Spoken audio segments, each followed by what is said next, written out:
Sa 8 taong gulang na may dalang isang prutas na kutsilyo, niligtas ko ang isang grupo ng mga batang may trust fund sa kabilang panig ng hangganan. Pagkatapos akong dalhin pabalik sa bahay, may isang bagay na hindi ko inaasahan ng aking nalaman. Ako ang panganay na anak ng isang mataas na lipunan na pamilya.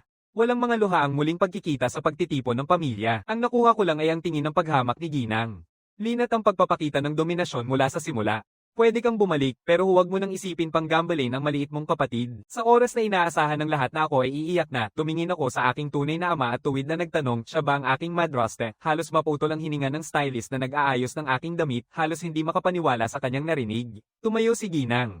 Lin ng biglaan at sigaw, anong klaseng bagay ang sinasabi mo? Paano ako naging madraste mo? Tumingin ako sa kanya ng malawak at madilim na mga mata. Hindi ka ba, kung tunay akong iyong anak, nawala mo ako sa lahat ng mga taong ito?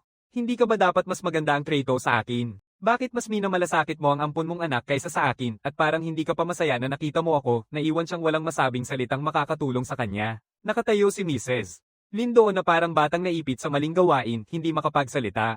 Tumingin ako sa aking ama, nasaan ang kwarto ko? Huminto si Lin Bingwen, nasa ikalawang palapag malapit sa bintana.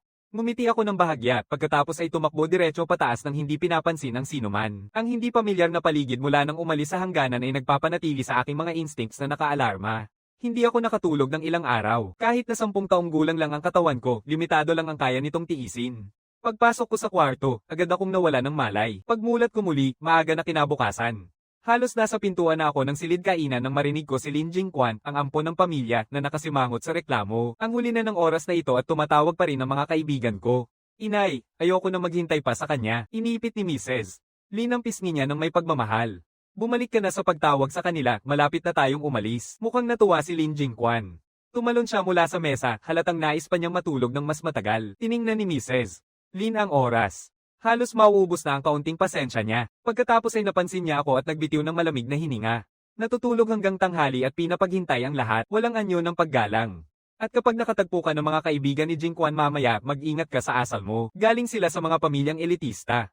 Hindi ito katulad ng lugar kung saan ka lumaki. Umupo ako, uminom ng malamig na gatas at sinabi, hindi ako pupunta. Huwag mo na akong hintayin. Napatigil si Ginang. Lin. Nanatili akong walang emosyon at dagdag ko, hindi mo naman tinanong kung gusto ko bang pumasok noong una, di ba? Lin Jingquan ay naputol ang hininga, saka hinayla ang braso ni Mrs. Lin bilang pagtutol. Inay, iwan na lang natin siya. Huwag mo siyang pagbili ng magagandang damit o bag sa paaralan.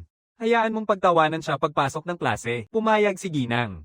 Lin, binato ang panyaw at umalis. Nang walang ingay, nagpakasaya ako sa pagkain. Nang matapos na ako at itulak ang upuan ko pabalik, isang dalagang mga 16 o 17 taong gulang ang bumaba sa hagdang na parang naduduwal. Magulo ang buhok, hindi siya nagsalita, umupo ng tahimik at tumawag sa tagapag-alaga para sa almusal. Walang sandwich ngayon, gusto ko ng steak. Bilasin mo, gutom na ako.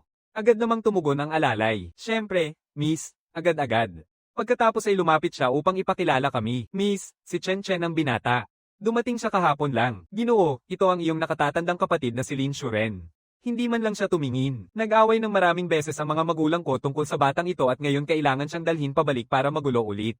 Nagbigay sa akin ng nakahiya na tingin ng alalay, saka siya tumingin sa akin na nakatitig ng matindi sa laptop na hawak ni Lin Shuren. Lumapit siya sa akin. May problema ba ang batang Panginoon? Tinuturo ko ang nagliliwanag na screen. Saan mo mabibili yon? Nag-aatubili ang katulong. Ibig mong sabihin ay isang computer. Dahil bata ka pa at baka hindi mo pa nagagamit ito dati, hindi pa namin ito naitatakda sa kwarto mo. Humakbang ako sa ilalim ng upuan ko, kumuha ng isang plastic na bag at inabot sa kanya ang isang makapal na sako ng pera. Sapat na ba ito para makabili ng isa, kahit si Lin Shuren, na abala sa kanyang screen, ay nagulat ng husto. Natawa siya ng malakas. Gusto mo ng isa? Sige. Makakakuha ako ng isa para sa'yo. Pero marunong ka bang gumamit nito? Tumapak ako ng walang pag-aatubili. Ipakita mo sa akin. Tinawag ako ni Lin Shuren upang lumapit. Makinig ka mabuti.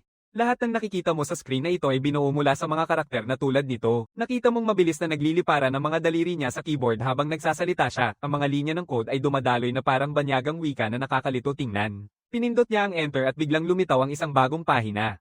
Inilapit ni Lin Shuren ang laptop sa akin at ngumiti ng may pilyong ngiti. Simple, di ba? Gusto mong subukan. Kahit tanga pa ay maiintindihan mo ito. Kung hindi, patutunayan niya na wala ka ng pag-asa at hindi mo na ako kailanman tatawaging kapatid. Kung magtagpo tayo sa labas, magpanggap kang hindi mo ako kilala.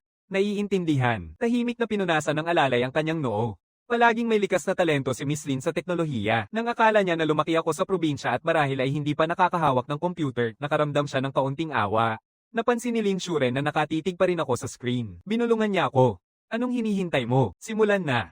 Lumapit ako sa mesa. Halos hanggang ulo ko lang ang nakikita sa gilid, isang munting ulo lang ang nakatayo sa harap ng screen. Isang medyo nakakatawang tanawin. Pinanood ni Lin Shuren akong magkamali-mali sa mga susi, pinindot ang ilang mga button, at pagkatapos ay nanlaki ang mga mata sa bawat letter sa screen na para bang una niyang natutunan ang mga ito. Nalugod siya. Inukit niya ang mga binti at naghintay na bumigay ako at sumuko. Nanguna niyang inaabangan ng pagbibigay sa akin ng leksyon at pagpapasaya sa kanyang hilig sa kalokohan. Sa simula, mabagal ang takbo ko, pero nang maunawaan ng isip ko ang pagkakaayos ng mga susi, nagsimula ng kumilos ng mabilis ang mga daliri ko. Inakala ni Lin Shuren na nagmamadali lang ako sa pagpindot ng mga keys hanggang makita niya ang code na aking sinulat. Halos mahulog ang tasa niya sa sahig. Sinulat mo ito, kinuha niya ang laptop at siniyasat ito para sa mga palatandaan ng pangungupya. Tumingin ako sa kanya ng may pagtataka.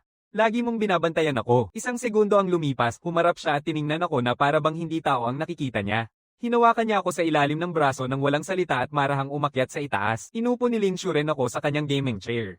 Sabay-sabay niyang pinindot ang 4 na nakapalibot na monitor. Ang code mula sa bawat bintana ay kumalat sa harap ko. Tumingin siya sa akin ng buong seryoso. Gaano kalaki ang naiintindihan mo dito? Tumingin ako sa kanya ng may pagtataka, pinag-aralan ang mga screen ng nakasimangot at pagkatapos ay itinuro ang isang linya sa ikatlong monitor. Mali ba ito? Ngumisi si Lin Shuren at lumapit ng husto. Nasaan ang mali? Pinindot ko ang screen para i-highlight ang linya, tinanggal ito, at nag-type ng pinalit. Huwag ka lang basta magdikit-dikit. Nawawala na si Lin Shuren. Matagal na siyang hindi nakakatulog para dito, nilalabanan ng paraan niya sa mahalagang laban ng kampyonato, at ngayon may batang nagloko sa kanyang gawa. Handang-handa na siyang sumabog. Nakalimutan na niya na siya ang nagsabi sa akin na tumingin siya lang ang malapit ng sumabog. Nang lumiwanag ang screen, nag-flash ang salitang panalo sa display. Mula sa mga speaker, narinig ang sigawan ng kanyang mga kasamahan na nagdiriwang. Goddess mo, ang gulo mo. Nahanap mo agad ang bug. Tayo ang mga kampyon. Nakapako si Lin Shuren sa kanilang masiglang pagdiriwang. Dahan-daang siyang humarap sa ikatlong monitor. Lalong lumaki ang mga mata niya. Inalag niya ang ulo, ang hiya sa pagpapakita ng galing sa espada sa harap ng isang grandmaster, pero tinawag siyang walang hiya.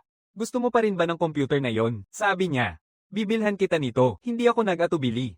Oo, sige. Tara na. Nasa ulap si Lin Shuren habang naglalakad. Sa daan, binuksan ni Lin Shuren ang isang diksyonaryo sa kanyang telepono. Partikular niyang binanggit ito para subukan ako, ngunit sa 15 minutong biyahe, natapos ko na ang buong diksyonaryo. Tumingin si Lin Shuren sa ulo ko nang hindi makapaniwala at bumubulong, paano kaya gumagana ang utak na ganito, may mga jin ba talaga tayo tulad nito sa pamilya natin? Ito ang unang pagkakataon na nakarating ako sa isang lugar na ganito kasaya at matao. Pumasok ang aking instinct at sinilip ko ang bawat mukha sa paligid ko. Akala ni Lin Shuren na kinakabahan ako at niyayakap niya ang kamay ko. Huwag kang mag-alala, nandito ako para sa'yo. Nakalimutan na niya kung gaano niya ako kinamuhian, ilang oras lang ang nakalipas. Samantala, hindi pa ako sanay na hinahawakan.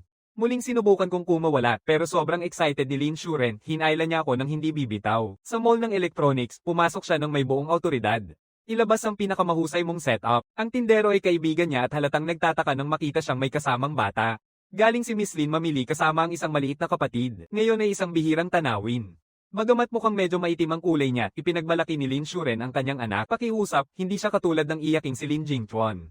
Ito ang tunay kong kapatid, dugo ko siya. Manatili akong tahimik sa tabi ng counter hanggang naramdaman kong kunin niya ang likod ng aking kwelyo.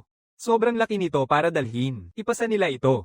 Pagkatapos ay dinala niya ako papunta sa bookstore. Sa loob, kinuha niya ang isang bungkos ng mga librong pang-amp, isang programming at ipinatong ito sa aking mga braso. Para ito sa iyong pundasyon.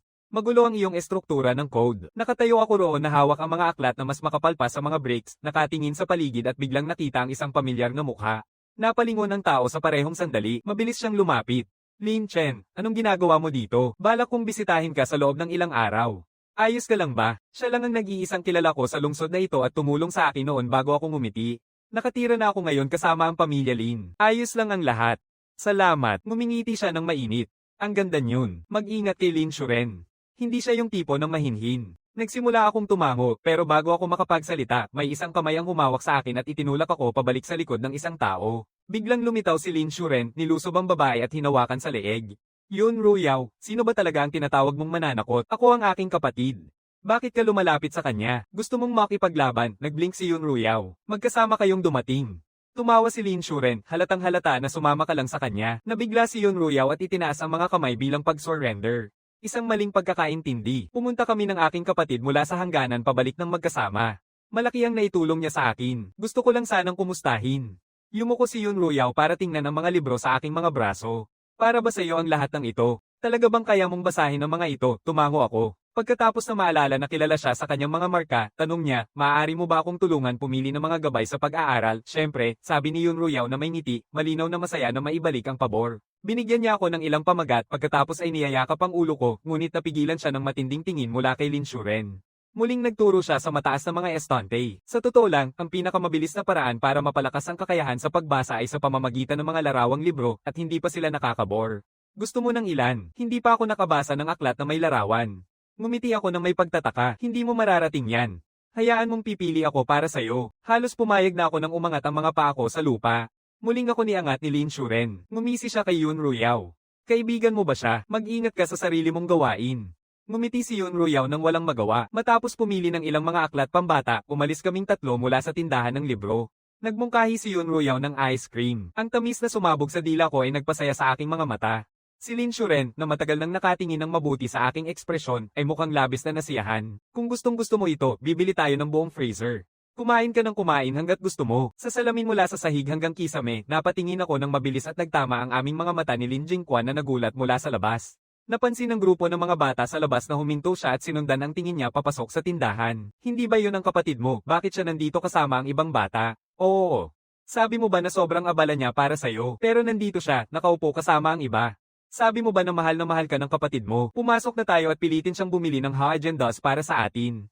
Oo, gusto ko lang ng ice cream. Pinakisuyo siya ng grupo. Napailing si Lin Jingquan, nakatitig sa amin tatlo. Sige, punta na tayo. Gusto kong makita kung paano naipakiusap ng probinsya nung ito ang kapatid ko na makipagkita sa kanya. Huwag nang maghintay na maupo, buong grupo ay dumagsa sa aming mesa. Ate, Lin Jingquan agad na bumilis, nakahawak sa manggas ni Lin Shuren at nagpasikat. Paano mo nagawang lumabas nang hindi sinasabi sa akin? Sana nagsama-sama na lang tayo.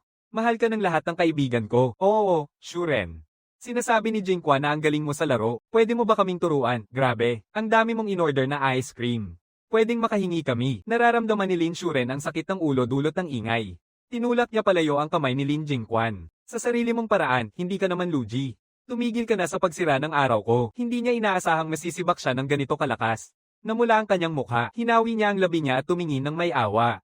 Pero gusto kong makasama ka. Nagpalitan ng naguguluhang tingin ng iba pang mga bata at itinuro ako. Sino siya? Bakit siya ang nakaupo kasama si Shuren? Kaate ba siya ni Ruyaw? Nabahala si Lin Jingquan, natatakot na malaman nila na ampun siya. Sa bilis, biglaan niyang sinabi na anak siya ng bagong tagapag-alaga. Mukhang nasiyahan sila noon. Nang muling tumingin sila sa akin, naging mapagmataas na ang kanilang mga mata, kaya pala ang tanya. At pangit din ang suot niya. Jingquan, ang bait ng kapatid mong babae na bigyan ng regalo ang anak ng tagapag-alaga. Bakit hindi niya tayo gantihan? Hindi yon dahil hindi nila kayang bumili ng ice cream. Ang mga batang mula sa mayayamang pamilya ay sanay nang hindi pinapayagang sabihin na hindi, at habang ako ay nasa ilalim nila, mas naramdaman nilang karapat-dapat sila. Pero bago pa makapagsalita si Lin Jingquan, pinukol ni Lin Shuren ang kamay niya sa mesa. Ang ingay nito ay nagpalingon sa bawat bata. Tumingin siya pataas. Lin Jingquan, sino ba talaga ang tinawag mong anak ng tagapag-alaga? Matagal ka nang nakatira sa pamilya Lin kaya nakalimutan mo na ang iyong lugar, hindi ba? Hinawakan niya si Lin Jingquan sa leeg at hinalikan siya ng malapit, bumaba ng mababa ang kanyang boses. Lahat ng kinain mo, lahat ng suot mo, pati ang pangalan mo, hiniram mo sa iba. Anong karapatan mong tumayo dito at mangloko? Ate, hindi kailanman nakitang galit si Lin Jingquan ng ganito, ni hindi pa siya nahumili ng ganito sa publiko. Tumulo ang luha sa kanyang mukha. Inusag siya ni Lin Shuren sa gilid at itinuro ako, direktang kinakausap ang mga batang pasaway. Makinig kayo. Siya ang aking kapatid, ang tunay kong kapatid. Kung sakaling mahuli ko kayong lahat na binubuli siya, personal kong hahabulin ang bawat isa sa inyo. Naintindihan nyo, lahat ng grupo ay natigil sa takot at nagkahiwa-hiwalay na parang mga pinalilipad na ibon. Naiwan si Lin Jingquan, nakatingin sa akin habang pinapahid ang mata at huling tiningnan ako ng masama. Pagkatapos ay tumakbo siya ng umiiyak upang hanapin si Ginang. Lin. Kumaway si Yun Royo mula sa kabilang panig ng mesa. Talagang kailangan ng mas mahigpit na kamay ng ampon na batang iyon. Huminga ng malalim si Lin Shuren ngunit hindi karaniwang nagsalita pabalik. Narinig ko ang bawat salita. Wala akong pakialam. Walang bisa ang mga atake ni Lin Jingquan. Matapos na natiling puno ng enerhiya si Lin Shuren. Anong pang gusto mo? Sige, punta tayo para kunin ito. Ngumiti ako at nagsabing gusto kong umuwi at magbasa. Pagkatapos ay isang napakalakas na pagsabog ang bumayo sa unang palapag, kasunod ang mga sigaw. Nakatago na ako bago pa man kumilos ang iba. Nabigla si Lin Shuren at Yun Royo sa ingay, agad nilang sinundan at yumuko sa likod ng salamin na balustrade kasama ko. Ano yun? Lumiko ako at pinindot ang daliri sa labi ko. Pagkatapos ay nagsalita ako ng tahimik, putok ng baril. Parehong nanigas sina Yun Royo at Lin Shuren. Sinundan nila ang aking tingin. Tiyak na, sa gitna ng mataong atrium sa ibaba, isang nakamaskarang lalaki ang nag-iikot ng baril sa buong silid. Huwag kayong gagalaw, sigaw niya. Umikot siya at binasag ang tindahan ng alahas gamit ang baril niya. Ibigay niyo na ang lahat ng ginto ngayon. Nanginig ang mga tauhan habang nagmamadaling tumayo. Nakataas ang mga kamay, nagmadali silang magbukas ng mga lalagyan ng display.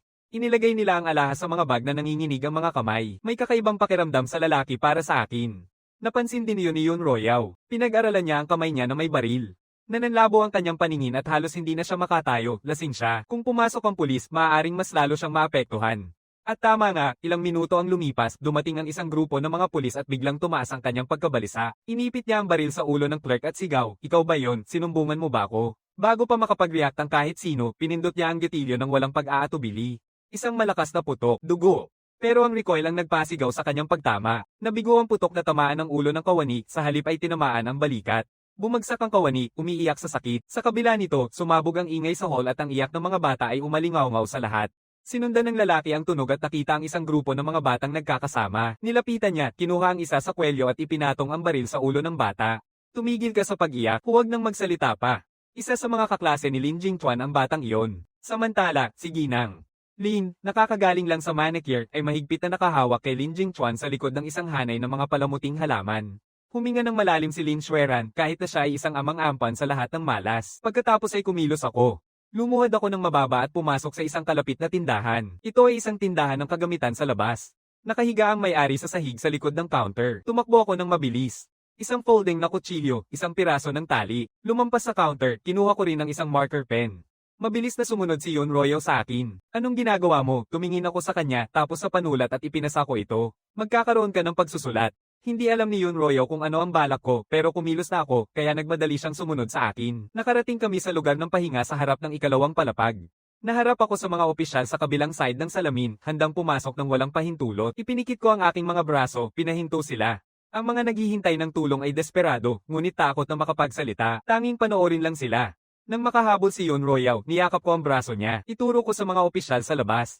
Gamitin ang panulat. Sabihin mo sa kanila. Lasing ang barilista at nag-iisa lang siya. May napasok na siyang tao. Ngayon may hostage siyang bata. Sa wakas naintindihan ni Yun Royal kung bakit kinuha ko ang marker. Mabilis siyang pumunta sa salamin at isinulat ang impormasyon ng mabilis at malinaw. Ang mga opisyal sa labas na nakabitin sa mga linya ay kitang-kitang nanlalamig. Agad nilang tinawagan ang kanilang komandante. Hinayla ko ang manggas ni Yun Royal at tiningnan siya ng mahinahon. Mukha rin siyang may dalang mga pampasabog. Nakita ko ang fuse, pero kakaiba ang kulay nito. Lahat ng tao kina Yun Royal at Lin Shiren ay nanlalamig. "Anong kulay ng fuse?" "Makulay," sabi ko. Ang mga nakita ko sa hangganan ay palaging kulay abo o kulay lupa, kaya siguro galing ito sa isang tindahan ng mga gamit pang props. Kagamitang pang tactical sa paglalaro, kamakailan lang ay naging uso ang mga kit na ito. Maaari mong gawing mukhang tunay na tunay ang mga ito. Tumingin si Lin Shiren kay Yun Royal ng seryoso at dahan-daang tumango. Pumikit si Yun Royal at isinulat ang susunod na mensahe sa salamin. Hinala na may dalang bomba ang suspect. Sa ganitong pagkakataon, kailangang eksakto ang bawat salita. Sa kanilang edad, anumang kalabuan ay maaaring magdulot na hindi sila seryosohin ng pulisya at maaaring magdulot ng sakuna. Ang huling mensahe ay nagtagal sa mga opisyal sa kanilang mga radio ng matagal. Muling hinayla ko ang manggas ni Yun Royal. Maliit ang boses ko pero matatag. Pupunta ako para ilabas sila. Parehong nakatitig sina Yun Royal at Lin Shiren sa akin. Ang kanilang sagot ay dumating ng sabay. Hindi talaga pwede. Napakadelikado nito. Pagpapadala ng isang 10 taong gulang upang harapin ang isang armado na lalaki. Walang katotohanan ng ideyang iyon. Ngunit muli namang narinig ang iyak ng isang bata mula sa ibaba, kasunod ang galit na sigaw ng lalaki. Huminto ang buong mall sa paghinga. Nang inig si Yun Royal. "Sigurado ka ba dito, hindi ba?" Muling tahimik siyang nagtanong. Tumingin ako sa kanya at tumango. Huminga ng malalim si Yun Royal, inalis ang kamay ni Lin Shiren at tumingin sa akin. "Kaya mag-ingat ka." Ito ang kauna-unahang pagkakataon na may nagsabi niyan sa akin. Hinawakan ko ang kanyang tingin ng mas matagal kaysa karaniwan. Pagkatapos ay kinuha ko ang lubad at bago pa sila makapikit na wala na ako, bumaba sa unang palapag sa isang iglap. Yun Royal at Lin Shiren ay nakayuko sa gilid ng balkonahe at tumingin pababa. Ang maliit na figura ay nawala na sa mata ng karamihan. Hindi lang ang barilista, halos walang nakapansin sa akin sa karamihan. Ang mga nakapansin ay nanlaki ang mata sa hindi kapanipaniwala, hindi makapaniwala sa kanilang nakita. Lin Shiren pinanood akong dumaan ng mababa sa gitna ng tao, unti-unting lumalapit kay Ginang. Lin at Lin Jingquan ng tahimik na hakbang. Bigla niyang niyakap ang braso ni Yun Royal. "Nagkamali ba ako?" sabi niya, hindi matatag ang boses. Katatapos lang dumating si Chen Chen. Alam na niya kung ano talaga ang ugali ng mga magulang niya. Ang kanyang ama ay tanging iniintindi ang pera. Palagi namang pipiliin ng kanyang ina si Lin Jingquan. Para sa akin, siya ay isang batang tinulak ko lang dahil sa isang impulsong desisyon. Totoo bang may halaga ang salitang kapatid para sa kanya na isugal ang kanyang buhay tulad nito? Yun Royal tumingin pabalik sa kanya ngunit hindi nagsabi ng iniisip niya na para sa akin, hindi sila pamilya.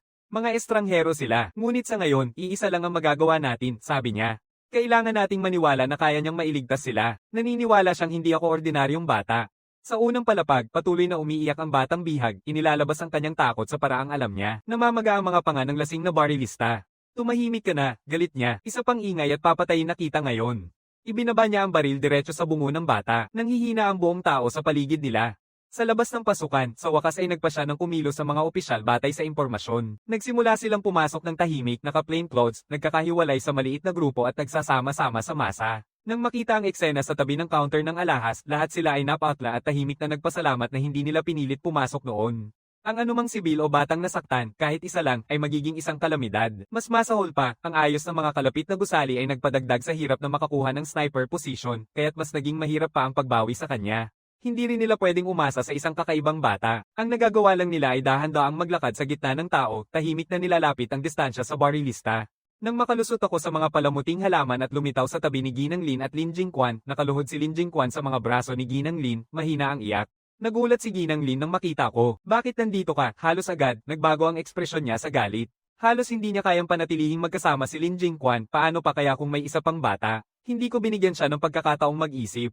Inalis ko ang kanyang braso sa gilid at pinatama ko ng malino at matalim sa likod ng leeg ni Lin Jingquan. Kahit gaano ako kaliit, sapat ang lakas ko. Biglang nanghina siya agad. Halos sumigaw si Ginang Lin. Pinagkaitan ko ang kanyang bibig bago makalabas ang anumang ingay. Pagkatapos ay itinuro ko ang emergency stairwell sa malapit na nagsasabi na maaari niyang ilabas si Lin Jingquan mula doon. May nakapaloob sa kanya, hindi inaasahan, halos kamangha-mangha. Mahigpit niyang niyayakap si Lin Jingquan at dumaikit sa pasilyo ng hagdang. May sapat na takip, hindi sila makikita. Pero nang kalahati na, napagtanto niya na wala ako sa likod niya. Bumaling siya pabalik at nakita akong nakaluhod sa eksaktong lugar kung saan niya ako iniwan, nakatitig ng kalmado. May something sa mukha na iyon, sa mga mata na iyon, na nagpaparamdam sa kanya ng isang hindi maipaliwanag na kalungkutan sa tuwing tinitingnan niya ito, na para bang hindi kailanman niya inaasahang may makakasama siyang aalis, na para bang ang tanging alam niya ay ang panoorin ang iba na umaalis. Binuksan ni Mrs. Lin ang kanyang bibig. Tinawag niya ang aking pangalan, ngunit sa kanyang puso lamang. Inikat ko ang ulo ko para magpabilis siya. Gusto niyang sabihin ito ng sobra. Kung aalis tayo, sabay tayong aalis. Pero nang tumingin siya sa Lin Jingquan na nakayakap sa kanya, ang takot na mawala siya ang nagpasakop sa lahat ng bagay. Sa huli, tiningnan niya ako ng matagal bago siya lumingon. Sa ikalawang palapag, pinanood ni Lin Chuan bawat segundo nito. Nakagat ang panga niya, pula ang mga mata niya.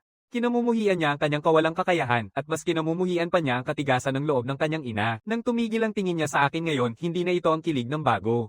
Ito ay isang bagay na totoo, isang bagay na nag-aalala sa kanya. Naghintay ako hanggang sigurado akong nakapasok na si Ginang Lin sa hagdang, saka ako tumingin palayo. Palagi kong pinaniniwalaan na walang libre sa mundong ito. Binilhan ako ni Lin Chuan ng computer at tinreat ako sa ice cream. Kailangan ko siyang bayaran sa utang na yon. Para sa iba pang tao sa mall, minsan sinabi sa akin ng matandang nagpalaki sa akin na kapag sobrang dami ng masasamang tao sa mundo, ang tanging paraan para manatiling mabuti ay patuloy na gumawa ng mabuti. Ayokong maging katulad ng mga tao sa nayon.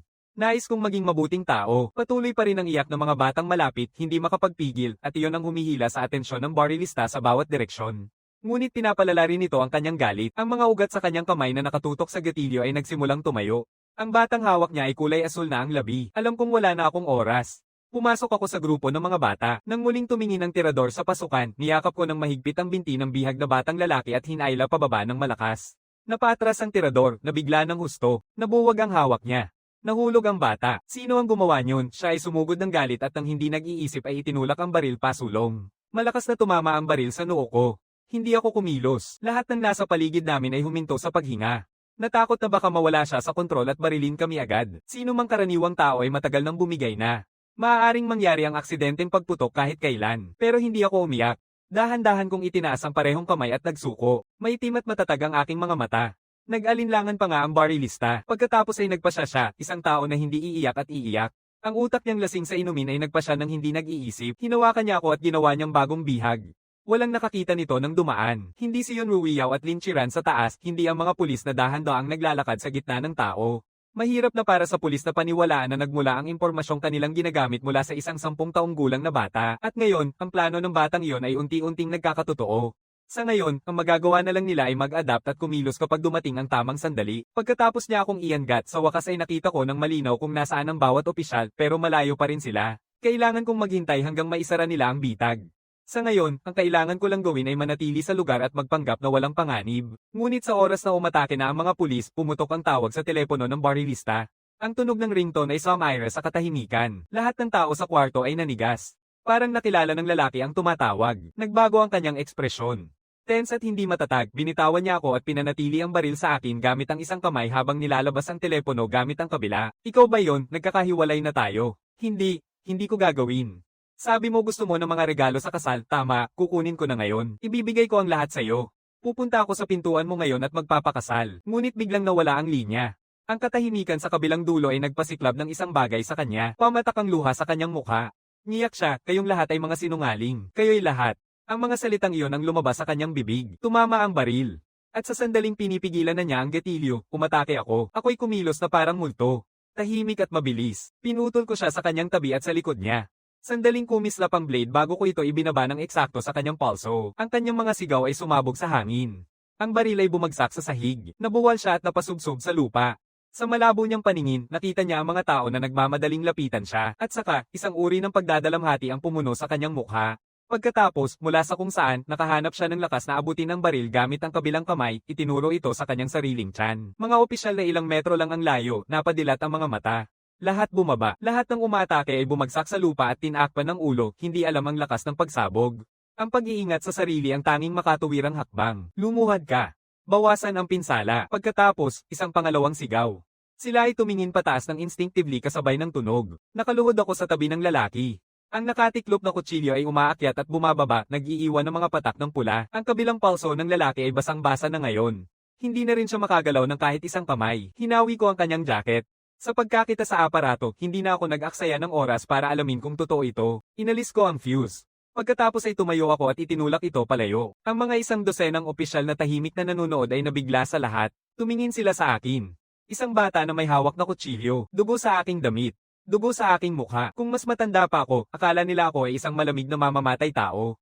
Matagal bago nila naibalik ang sarili sa katotohanan at mabilis na binaril ang lalaki. Nang makita nilang naputol ng tuluyan ng parehong litid sa kanyang palso, muling tumingin sila sa akin.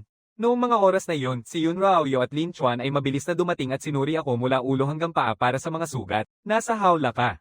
May masakit bang nararamdaman? Naduduwal ka ba? Pupunta tayo sa ospital. Mukhang masakit ang tama sa ulo mo.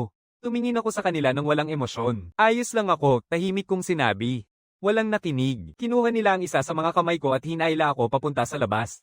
May isang opisyal na pumasok upang pigilan kami. Tiningnan niya ako, halatang hindi sigurado kung paano ito sasabihin. Posible kaya na siya muna ang magbibigay ng pahayag. Talagang hindi niya alam kung anong tatawagin sa akin. Lumapit si Lin Chuan. Bingi ka ba? Tingnan mo yung bukol sa ulo niya. Pupunta muna tayo sa ospital. Kung kailangan mo ng kahit ano, hanapin mo ako sa bahay ng Lin. Si Lin Bingwen ang aking ama. Pagkatapos ay hinawakan niya ang aking kamay at lumabas ng walang ibang salita. Sa ospital, ginagamot ang aking mga sugat. Pinalinis din ng pasa mula sa pagkakakulong. Nang marinig ng mga nurse na napabagsak ko ang isang armadong holdapper, hindi nila mapigil ang purihin ako. Matapang, kaakit-akit, hindi ka panipaniwala. Nang lumabas ako sa silid ng pagsusuri, nakapila si Yun Raoyo at Lin Chuan doon mismo. Matapos nilang makumpirma na ayos na talaga ako, muli silang nakahinga ng maluwag. Yun Raoyo, na may kabaitan pa rin, hindi mapigilan ng isang payo. Tumingin siya sa akin ng seryoso, huwag nang magpaka-risky muli. Para sa mga matanda ang mga delikadong sitwasyon. Sang bata ka pa rin, alam mo. Lin Chuan, sa kakaibang paraan, nakatayo sa parehong panig niya, inilagay niya ang mga braso niya. Kung gagawin mo ulit ito, magpapasunod ako ng bodyguard tuwing lalabas ka ng bahay. Gusto kong sabihin sa kanila na kaya kong alagaan ang sarili ko, ngunit pareho nilang nakikita ang parehong pag-aalala sa kanilang mga mata. Ito ay isang kakaibang pakiramdam. May isang mainit na pakiramdam ang bomb alert sa aking dibdib, kaya't hindi na ako nagsalita. Muling umalingaw-ngaw ang mga paang nagmamadali mula sa kabilang dulo ng pasilyo. Dumating si Lin Bingwen kasama ang isang lalaki, parehong mabilis na naglakad. Nakita niya kaming tatlo sa labas ng silid pagsusulit, agad siyang pumunta kay Lin Chuan una. Hindi ka nasaktan, di ba? Ayaw ni Lin Chuan ito sa kanya, yung paraan niya na inaalagaan siya dahil siya ang plano niyang gamitin para mapasa ang ari-arian ng patriarka. Inalis ko siya sa akin. Hindi ako yung nagsalba sa kahit sino. Bakit nakatitig ka sa akin? Sa wakas, tumingin si Lin Bingwen sa akin, sa kauna-unahang pagkakataon mula nang dumating, ngunit hindi ito ang pag-aalala ang makikita sa mukha niya. Ngumisiw siya at nagalit. Sino ang nagsabi sa'yo na lumabas doon at magpanggap na bayani? Alam mo ba kung gaano yun kadelikado at narinig ko na napaatras mo si Jing Chuan? Walang pakundangang pag-uugali. Huwag ka nang gagawa ng ganitong mga kalokohan muli. Parang isang palo ang mga salita, hindi lang kay Lin Chuan. Pati ang ekspresyon ni Yun Royao ay biglang naging malamig. Lumabas si Lin Chuan sa harap ko, galit na sumisibol. Tatay, niligtas niya si nanay at si Jing Chuan. Niligtas niya ang lahat sa mall mula sa pagsabog. Dapat ay nagpapasalamat ang mga tao sa kanya nang walang pag-aalinlangan. Anong karapatan mong sisihin siya, hindi mo ba nakikita na nasugatan siya? Nakikita mo ba talaga siya bilang iyong anak, galit na galit at sugatan ang puso niya, parang buong mundo ay nakatayo laban sa akin. Ngunit kakadating lang ni Lin Bingwen ang ulat ng DNA at wala siyang naramdamang kahit anong guilt. Para sa kanya, hindi ako ang kanyang anak, isang panloloko lang na biglang lumitaw mula sa kawalan. Nakarehistro na ako sa pangalan ng patriarka, isang sakit ng ulo na hindi niya hiningi. Siyempre, malamig ang tono niya. Oo, at huwag makialam dito, sabi niya ng matatag. Lumaki siya roon. Sanay na siya dito. Kung walang tamang disiplina, magdudulot siya ng tunay na gulo sa hinaharap. Muling lumapit siya sa akin. Ang unang taong hamarang sa kanyang daan ay si Yun Royao. Kilala si Yun Royao. Magaling ang marka, walang kapintasan ng pag-uugali, palaging magalang sa mga nakatatanda. Ito ang kauna-unahang pagkakataon na nakita siyang tumingin sa isang tao nang ganito ang tingin niya sa kanya ngayon. Tito Lin, sabi niya ng pantay, magpakalma tayo lahat. Pagkatapos ay lumapit ang lalaking tahimik buong panahon at inakap ang balikat ni Lin Bingwen. Ngumingiti siya ng mainit. Ang bata ay dumaan lang sa isang nakakatakot na karanasan. Kung gusto mong makipag-usap sa kanya, maaari namang maghintay. Kung nakakaabala sa iyo ang makita siya dito, bakit hindi na lang siya pansamantalang tumuloy sa bahay ko? Naging paborito ko ang batang ito nang makita ko siya. Naging maliwanag ang mga mata ni Yun Royao. Agad siyang lumingon sa kanya. Tatay, halos sabay na sana kaming nagsabi niyan. Hayaan mong tumuloy si Chen Chen sa atin habang nagpapagaling siya. Ang lalaking iyon ay ama ni Yun Royao, si Yun Chiwen. Pinanatili ni Yun Chiwen ang kanyang maaliwalas ng ngiti at tumango. Royao, palaging nais ng nanay mo ang isang anak na lalaki. Ang pagdalaw niya dito ng ilang araw ay ikasisaya niya. Parehong mabilis kaming naibigan ng ama at anak at ang kanilang pagtanggap ay tunay na taos-puso. Dahil sa ugnayang pangnegosyo sa pagitan ng pamilya Yon at pamilya Lin, dapat ay natuwa si Lin Bingwen, pero ngayon ay nag-alinlangan siya. Naging matigas ang kanyang ngiti. Ayokong mag-abala sa iyo, Ginoo Yon. Mahirap siya alagaan. Mas mabuting manatili siya sa atin. Mamamagitan na ang patriarka sa kanya sa lalong madaling panahon. Hindi ako dugo ni Lin Bingwen.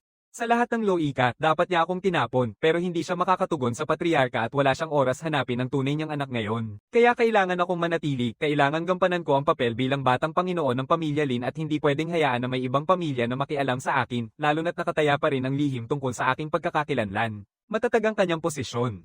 Wala nang magagawa si Yun Chiwen at Yun Royao kundi bitawan ito. Bago umalis, ibinigay ni Yun Royao ang kanyang contact information sa akin. Kung sakaling kailangan ko ng tulong, maaari akong makipag-ugnayan. Ngumiti ako at itinago ang sulat sa aking bulsa.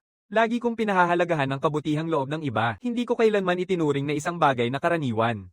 Dahil si Lin Jingquan ay nasa ilalim pa rin ng pagsusuri, si Lin Chiran lang ang umuwi kasama ko. Kakatapos lang naming maligo nang dumating ang mga pulis. Nandito sila para kunin ang mga pahayag at marami sila. Sa loob ng sala ng pamilya Lin, lampas sa team leader at recorder, higit sa 100 ng mga opisyal ang nagsiksikan, medyo nahihiya. Mula sa sofa, nakatitig si Lin Chiran sa kanila na may malalim na nakasimangot. Kailan naging ganito karami ang kailangan para magpahayag ng salaysay, para kang iniisip na dito kayo para mag-aresto. Pinisil ni team leader Luzing ang likod ng kanyang ilong, tahimik na nahihiya sa kanyang koponan. Naimbag niyang ngiti. Ngayon, lubos kaming nagpapasalamat kay Ginoo Lin. Halos siya ang nagsalba sa aming mga buhay. Lahat ay gustong personal na magpasalamat sa kanya. Binuksan ito ng kanilang kapitan, hindi nag-aksaya ng oras ang mga lalaking nasa likod at agad na umusad. Isa-isa nilang yumuko sa akin. Tahimik akong umupo sa sofa, hawak ang isang tasa ng Ha-Agendas na kaka-rating lang. Pinapanood ko ang ice cream na unti-unting natutunaw habang iniisip kung ilan pa sa kanila ang hindi pa nakaluhod. Nakabitin ang mga paa ko sa hangin, kumikilos ang may bahid ng inis. Lahat ng pulis na naroon sa mall ngayon ay nakatitig sa akin ng palihim. Nang sabik kong kinuha ang munting kutsara at nagsimulang kumain ng ice cream, lahat sila ay nawala sa salita. Kung wala sanang security footage, walang isa sa kanila ang maniniwala na ang batang nasa harap nila ay siya ring pumasok sa tindahan ng kagamitan, tahimik na pinigilan ng mga bihasang opisyal na sumaire sa salamin, lumapit sa isang armadong lalaki mag-isa, at pinayagan ang baril na nakatutok sa kanyang noo. Si Luzing ay ganoon din ang pagkabigla, ngunit nakakita na siya ng sapat sa kanyang karera upang mapanatili ang kanyang katinoan. Tumalikod siya at tinulak ang kanyang koponan pabalik sa kanilang posisyon bago magsalita. Nang bumaril, magkasama ba kayong lahat? Tumango si Lin Chiren at sumagot muna. Kakababa lang namin sa tindahan matapos kumain ng ice cream, at ang unang reaksyon mo ay syempre magtago, di ba? Sinasabi ni Lin Chiren na parang halata na ito. Nanatiling nakangiti si Luzing, ngunit matalim ang mga mata niya. Karamihan sa mga tao, kapag nakarinig ng malakas na ingay, unang titingin sa direksyon nito. Hindi agad sila magtatago, maliban na lang kung may nakakaalam na talaga na baril ang tunog, huminto si Lin Shiren. Nang naisip niya ito, hindi siya nagkamali. At ako ang unang nagtago, hindi siya. Pero sa instinkto, ayaw niyang magsalita ng anumang maaaring magdulot ng problema sa akin. Napasimangot siya at sumigaw. Ano ba talaga ang ibig mong sabihin na kasabwat namin ang magnanakaw? Pakiusap huwag mong intindihin ng mali ito. Ito ay isang karaniwang gawain lamang, sabi niya. May mga taon na siyang karanasan si Luzing. Nakita niyang umiwas ito, hindi siya nagpilit. Pinanatili niya ang kanyang relax na ekspresyon at naghanda na maging mas mahinahon sa paglapit. Pagkatapos ay nagsalita ako mula sa tahimik kong sulok ng sopa. Nakilala ko ito bilang isang putok ng baril. Tahimik ang buong kwarto. Lahat ng mata ay nakatutok sa akin. Saan mo naman narinig ang putok ng baril dati? Inilapat ko ang yelo mula sa sulok ng aking bibig. Sa hangganan, naalala ni Luzing noon na binanggit sa aking file ang isang panahong nandoon ako sa hangganan kung saan ako ay kinuha. Ang mga sangkot na kriminal ay armado pero hindi siya sigurado kung may tunay na baril na naibonten dahil lahat sila ay nasunog bago pa man mahuli. Kahanga-hanga ang iyong mga pakiramdam, sabi niya, isinarado ang file at naging magaan ang usapan. Kaya ano ang nagtulak sa iyo na kunin ang tali at subukang tumulong, may baril at mga pampasabog siya? Hindi ka ba natakot, naramdaman ni Lin Shiren na may mali sa paraan ng pagtatanong? Kinamuhian niya kung paano niya ako pinapangunahan at binuksan ang bibig niya para makialam. Nang sumagot ako muna, malinaw at walang pag-aatubili. Oo, tumango ako, ganap na tapat tungkol sa aking takot. Pero kung hindi ako kikilos, mas maraming tao ang masasaktan. Nangako ako sa matandang nagpalaki sa akin. Nangako akong magiging isang taong tutulong sa mga tao. Ang boses ko ay ganun pa rin ng isang bata, ngunit tumigil ang lahat sa silid nang marinig ang salitang iyon. Sa tagal ng pagbabasa ng tao sa likod niya, alam ni Luzing na hindi ako nagsisinungaling. Bawat salita ay nagmula sa isang malalim at tunay na pinagmulan. Ang katatagan sa mga madilim na mata na iyon ay niyayanig siya. Napatigil siya sa pagtatanong pagkatapos noon. Naantig din si Lin Shiren. Hinawakan ng kanyang kamay ang tuktok ng ulo ko nang hindi niya iniisip. Sino ba itong matandang lalaki na paulit-ulit mong binabanggit? Tumingin ako sa kanya sa gilid na para bang hindi ko alam kung paano magsisimula. Siya ang nag-alaga sa akin, sabi ko sa wakas. Ako ay isang ulila. Natagpuan niya ako, pinakain niya ako. Pero hindi ko kailanman alam ang pangalan niya. Napansin ni Lin Shiren ang kislap ng paghahanap sa aking mga mata. May isang bagay sa kanya ang bumaba ang loob. Kung nami-miss mo siya, maaari naming dalhin siya dito. Higit pa sa sapat ang pamilyang Lin para alagaan pa ang isa pang tao. Pero tumango ako at tumingin sa natutunaw na ice cream sa aking mga kamay. Ayos lang, sabi ko ng tahimik, nawala na siya. Binabaril ng mga kriminal. Ginamitan ko ng 50 yuan mula sa unang trabaho ko bilang tagabantay sa hangganan para bumili ng mga tabla. Ako mismo ang naglibing sa kanya sa bundok. Nagsimula na akong ikwento ang kwento. Ito ang pangalawang beses kong magtrabaho bilang tagabantay sa hangganan. Sa bangin sa likod ng nayon, tinulungan ko ang isang grupo na makalayo sa 3 sasakyan ng pulis na humahabol. Kinuha ng mga kababayan kong katrabaho ko ang karamihan sa pera, pero ang natitirang 50 yuan, mismo nilang inilagay sa aking mga kamay. Maliit na batang matalim, sabi ng isa sa kanila, may tunay kang potensyal. Sadyang bata ka pa. Yung lalaking nasa upuan ng driver ay nagbuga ng usok at ngumiti sa akin. Pero patuloy na umaagos ang madilim na likido mula sa likod ng truck at amoy nito ay parang nabubulok. Sinasabi nila na nagdadala sila ng kontaminadong karne. Malaki ang kinikita, pero nakakasakit ito ng tao. Minsan silang pinapatay. Ang gusto ko lang ay ilibing ang matandang lalaki. Ayaw kong sumama sa kanya. Nang makita ng lalaki na umatras ako, isang malupit na ngiti ang umusbong sa kanyang mukha. Lumaki sa ganitong lugar, ang iyong kapalaran ay matagal nang itinakda para sa iyo. Gawin mo ang trabahong ito, kapag ginawa mo na ito, magpapatuloy ka ng walang katapusan. Hindi ka naiiba sa amin. Naiintindihan mo, pero tumanggi akong tanggapin na ayaw kong maging katulad nila. Kaya pagkatapos, gumawa ako ng mapa ng kanilang daan ng pagtakas at ibinigay ko ito sa pulis. Sinabi ko sa kanila na may butas sa hangganan, isang paraan para makuha ang mga taong iyon. Ang kontaminadong karne ay hindi nakarating sa lungsod. Nahuli ang mga lalaki isang araw habang dumadaan sa checkpoint. Nakakita ako ng 3 guhit na nakapaskil sa pader. Para sa akin ang mga ito, kinopya ko ang nakasulat sa mga ito, nagtanong-tanong ako at sa huli ay nalaman na ang 2 karakter na nakasulat doon ay salamat. Nang tignan ko ang mga guhit na iyon, naisip ko na siguro mabuti akong tao pagkatapos lahat. Lin Chuan halos mapaluhanan ng kanyang sarili sa walang pakundangang paraan na sinabi kong wala na siya. Lumiko siya at nanlaki ang mata sa galit kay Luzing. Kasalanan niya ang pagpasimula nitong lahat. Nahiya rin si Luzing. Sinasabi ng file na ako ay 10 taong gulang, ngunit ang maliit at payat na batang nasa harap niya ay para bang nakaranas na ng buong buhay ng paghihirap. Naaga niya ang lahat ng iyon ng may dalisay at inosenteng puso at kumilos ang may ganitong tapang kahit ang puwersa na ginamit niya ay maiintindihan. Sa huli, hindi niya nagawang apush pa. Pinag-isa niya ang kanyang grupo, muling nagpasalamat sa akin sa pintuan at umalis. Nagbago ang eksena. School. Tapos na si Lin Jingchuan sa kanyang sasabihin at nagmamadaling umalis. May ilang mga batang lalaki na naglalaro ng Ultraman cards ang humila sa braso ko, pero hindi ako kumilos. Saan ang opisina ng guro? Tinanong ko. Tanghal iyan na. Mabilis na umalis ang gusali. May ilan pang natira, ngunit wala sa kanila ang papunta sa hagdang. Nasa gitna ng koridor ang opisina. Nang mahanap ko ang pinto, tahimik na tahimik sa loob, hindi iyon ang inaasahan ko. Tumingin ako sa bintana. Nakabukas ang mga kurtina, pero tiyak na dumaan dito si Yuan Jingcheng. Nang hindi nag-iisip, hindi ako kumatok. Kinuha ko ang isang upuan mula sa kalapit na silid-aralan at tumayo dito sa ilalim ng bintana. Sa isang makitid na puwang sa kurtina, naaninag ko ang mga figure sa madilim na taglamig. Tinanggal ni Zhon Yangzi ang blazer na suot niya kanina umaga. Ang puting kamiseta niya ay may mantsa ng alikabok ng chalk. Ngayon ay binubura na rin niya yon. Akala ko nagtatangkang magbihis mula sa maruming damit pero nang tingnan ko si Yuan Jingcheng na nakatayo sa harap ng mesa, may mali. Sa aking alaala, ang mga taong naghubad sa harap ng iba ay tinatawag na masama at hindi nag-iisa si Yuan Jingcheng. May ilang pang mga batang lalaki, nakatayo ng nakayuko, tahimik. Naisip ko sandali, saka bumaba at kumatok. 3 tapik, ang tunog ay umalingaw ng matalim at kakaiba sa walang laman na pasilyo. Pagkatapos ng isang sandali, bumukas ang pinto ng biglaan at lumitaw ang mukha ni Zhon Yangzi. Napatitig siya nang makita ko, pagkatapos agad na ibinalik ang ngiti niya. Lin, may kailangan ka ba? Napansin ko na mali ang pagkakaboto ng kanyang kamiseta at isang bahagi lang ng hem ang nakalugay. Tumingin ako sa loob ng kwarto. Nandito ako para kay Yuan Jingcheng. Jingcheng, isang saglit ng gulat. Lumipat siya para harangan ang aking paningin at mahinahong sinabi, nahihirapan si Jingcheng sa kanyang mga aralin. Kailangan niya ng dagdag na pagtuturo. Hindi siya makakasama mong maglakad pa uwi ngayon. Kung gutom ka na, sige na, kumain ka na. Inabot niya ang kamay niya para patanjin sa ulo ko habang nagtapos siya. Inirapan ko ang ilong ko at agad na umatras. Guro, dapat mong maghugas ng kamay. Parang binago ng mga salita ang kanyang buong katawan, nanigas siya, at kahit ang ngiti niya ay parang hindi na totoo. Tiningnan niya ako ng malamig na nakangiti. Bakit? Inisip ko ito, ngunit hindi ko maipaliwanag ng maayos. Palagi akong sensitibo sa amoy. Amoy na, sabi ko ng diretso. Halos mapunit ang ngiti ni Zhon Yangzi. Ayaw kong pahabain pa ito, binasag niya ito. Sige, maghuhugas na ako. Kainin mo na ang tanghalian mo.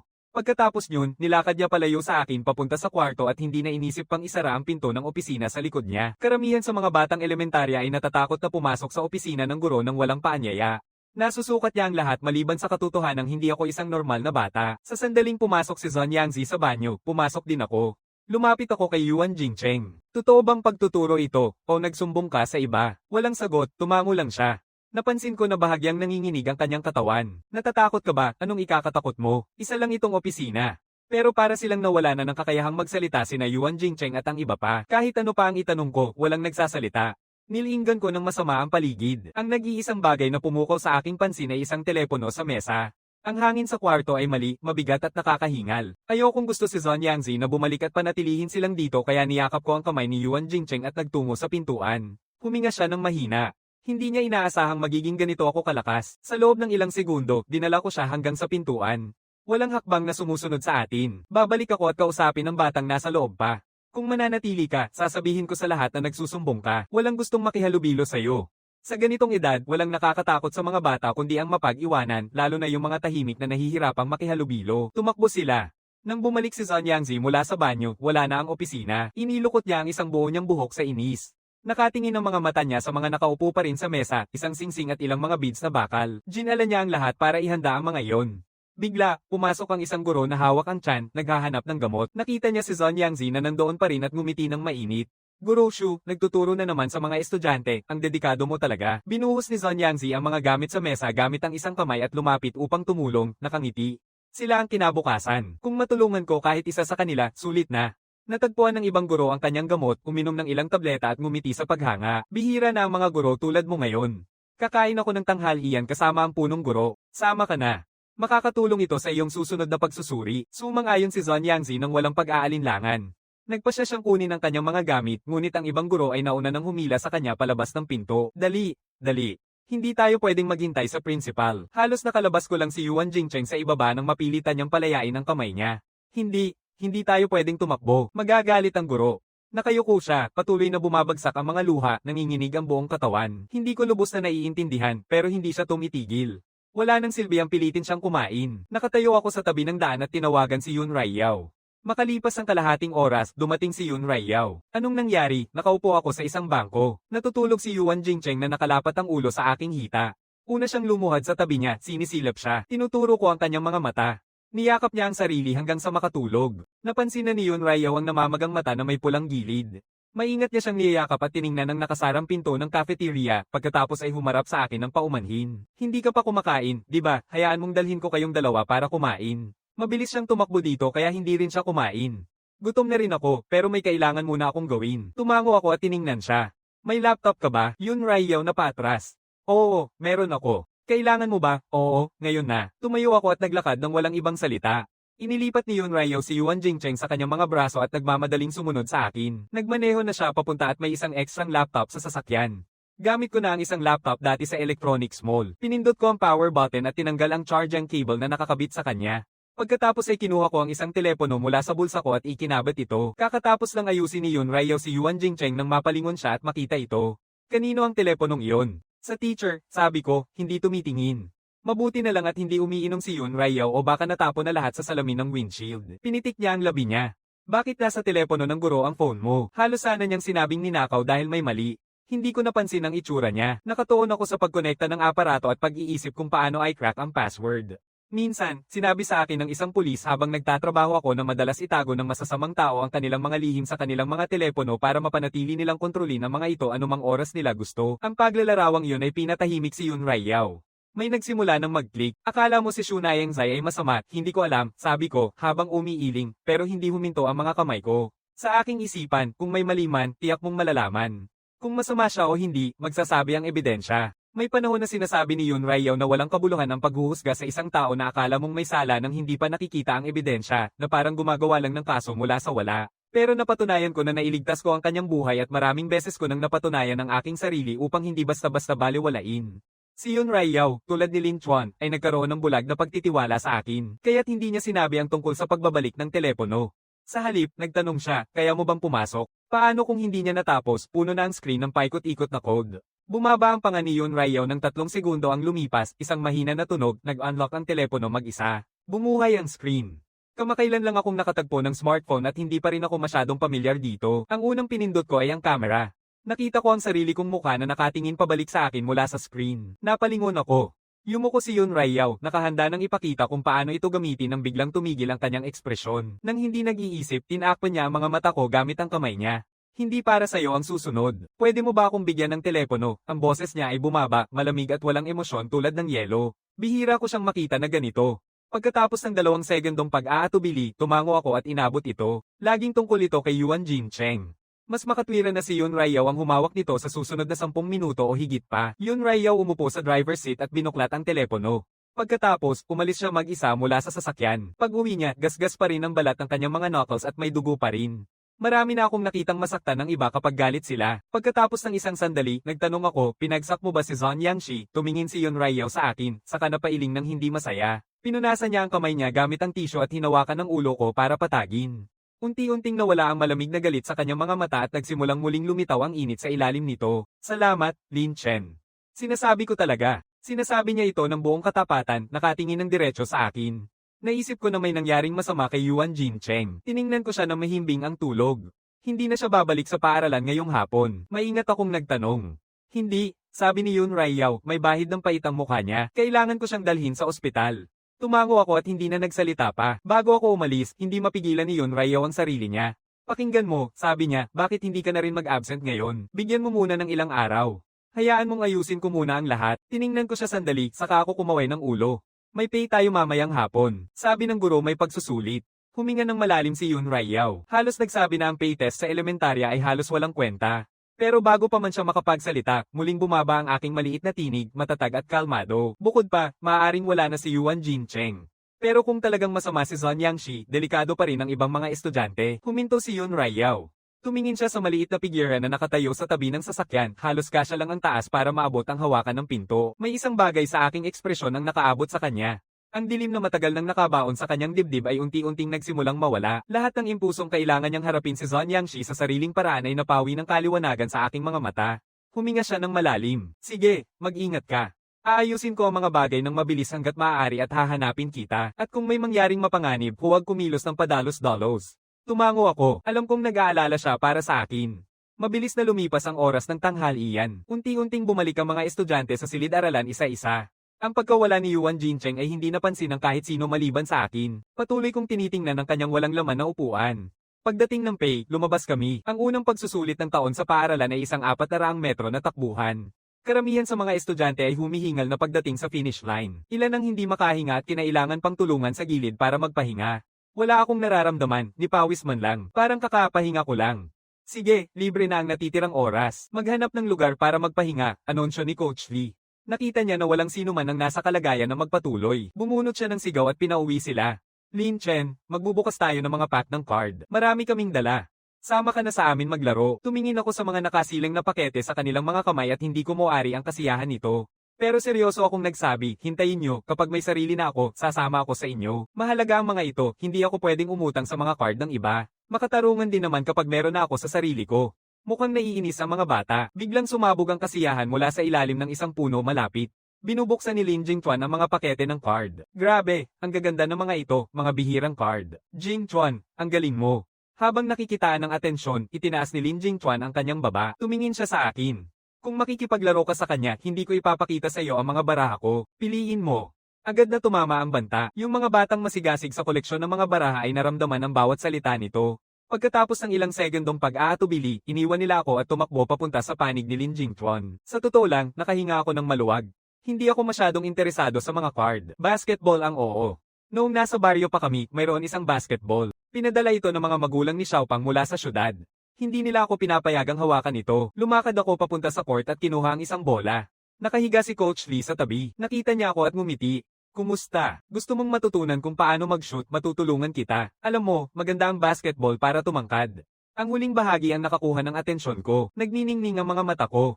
Tumingin ako kay Coach Lee, lampas sa 6 na talampakan ang taas at buong tapat na tanong kung matutunan ko, lalaki rin ba ako katulad mo? Napalingon siya, pagkatapos ay tumawa ng malakas. Ang batang ito ay kakaiba. Marahil hindi pa siya katulad ko, aminin niya, pero tiyak na makakasabay ka na sa mga kaklase mo.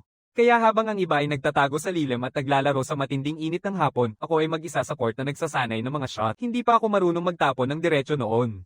Masyadong maikli ang mga braso at binti ko. Mahigpit na kontrol sa buong bola ay tunay na nakakapagod. Nakita ng mga estudyanteng dumaan ang aking nakakatawang anyo at natawa, tinuturo at tinatawag akong walang pag-asa. Nakakita si Lin Jingchuan na nag-iisa akong tumatakbo at nagmukmak. Sige na, tingnan mo siya. Ang hina niya. Kung gusto niyang sumama sa amin, maaari siyang pumunta dito. Sa kanyang mapagkumbabang sandali, naisip niya na dahil sa huli ay mapupunta rin ang pera ko sa pamilya, hindi masama ang maging mabait sa akin, pero wala akong balak tumigil. Ang isang palpak na tira ay nangangahulugang magsisimula muli. Ang hindi ko maintindihan, natutunan ko mula sa mga tagubili ni Coach Lee. Bigla na lang, isang bola ang lumipad ng maayos sa hangin at diretso nitong tinamaan ang ring. Pumasok ito. Totoo ngang pumasok. Napalingon ng mga bata, nagtataka kung mali ang kanilang nakita. Pagkatapos ay pinanood nila akong kunin ng isa pang bola. Lumakad ako sa 3-point line at pinakawalan ito. Perpekto. Walang iba kundi net. Nagsimula si Coach Lee na nanonood lang ng palihim mula sa gilid, pero ngayon nakatayo na siya sa tabi ko, kinukuha ang mga bola. Yung tingin niya sa akin, parang nakatagpo siya ng isang yaman. Patuloy lang siyang tumango. May tunay kang potensyal, sabi niya. At nakita kitang tumakbo kanina. Mukhang madali mong nagawa, pero sa pagkakataong ito hindi ako sang-ayon. Nakatutok ako sa pagpapahaba ng katawan. Pinagapang ni Coach Lee ang ilong niya at nanatiling tahimik. Sabi niya yon tungkol sa paglaki ng masyadong casual. Hindi talaga garantisado ang basketball. Lalong lumakas ang ingay ng mga tao sa bawat basket. Bawat tira ay may mas malakas na palakpak, mas kapanapanabik kaysa sa kahit anong pagbubukas ng baraha. Ang galing niya, hindi lang 3 puntos. Pati ang mga layop ay pumapasok palagi. Palagi kong alam na siya ang pinakamahusay. Hindi na nakapagtataka na hindi siya interesado sa mga card. Mas bihira siya kaysa sa kahit anong bihirang baraha.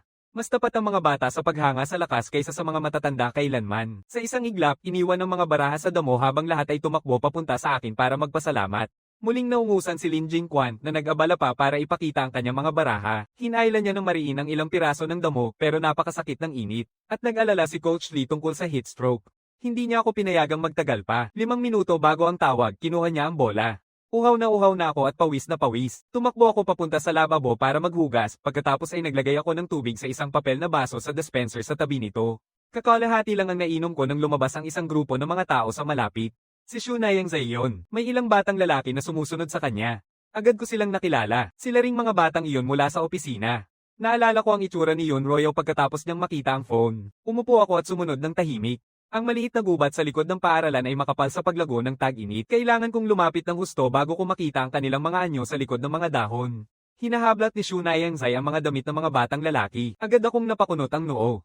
May mali rito na sobra. Kahit walang anumang edukasyon, alam ko. Pareho lang sa mga lalaki at babae ang iyong katawan.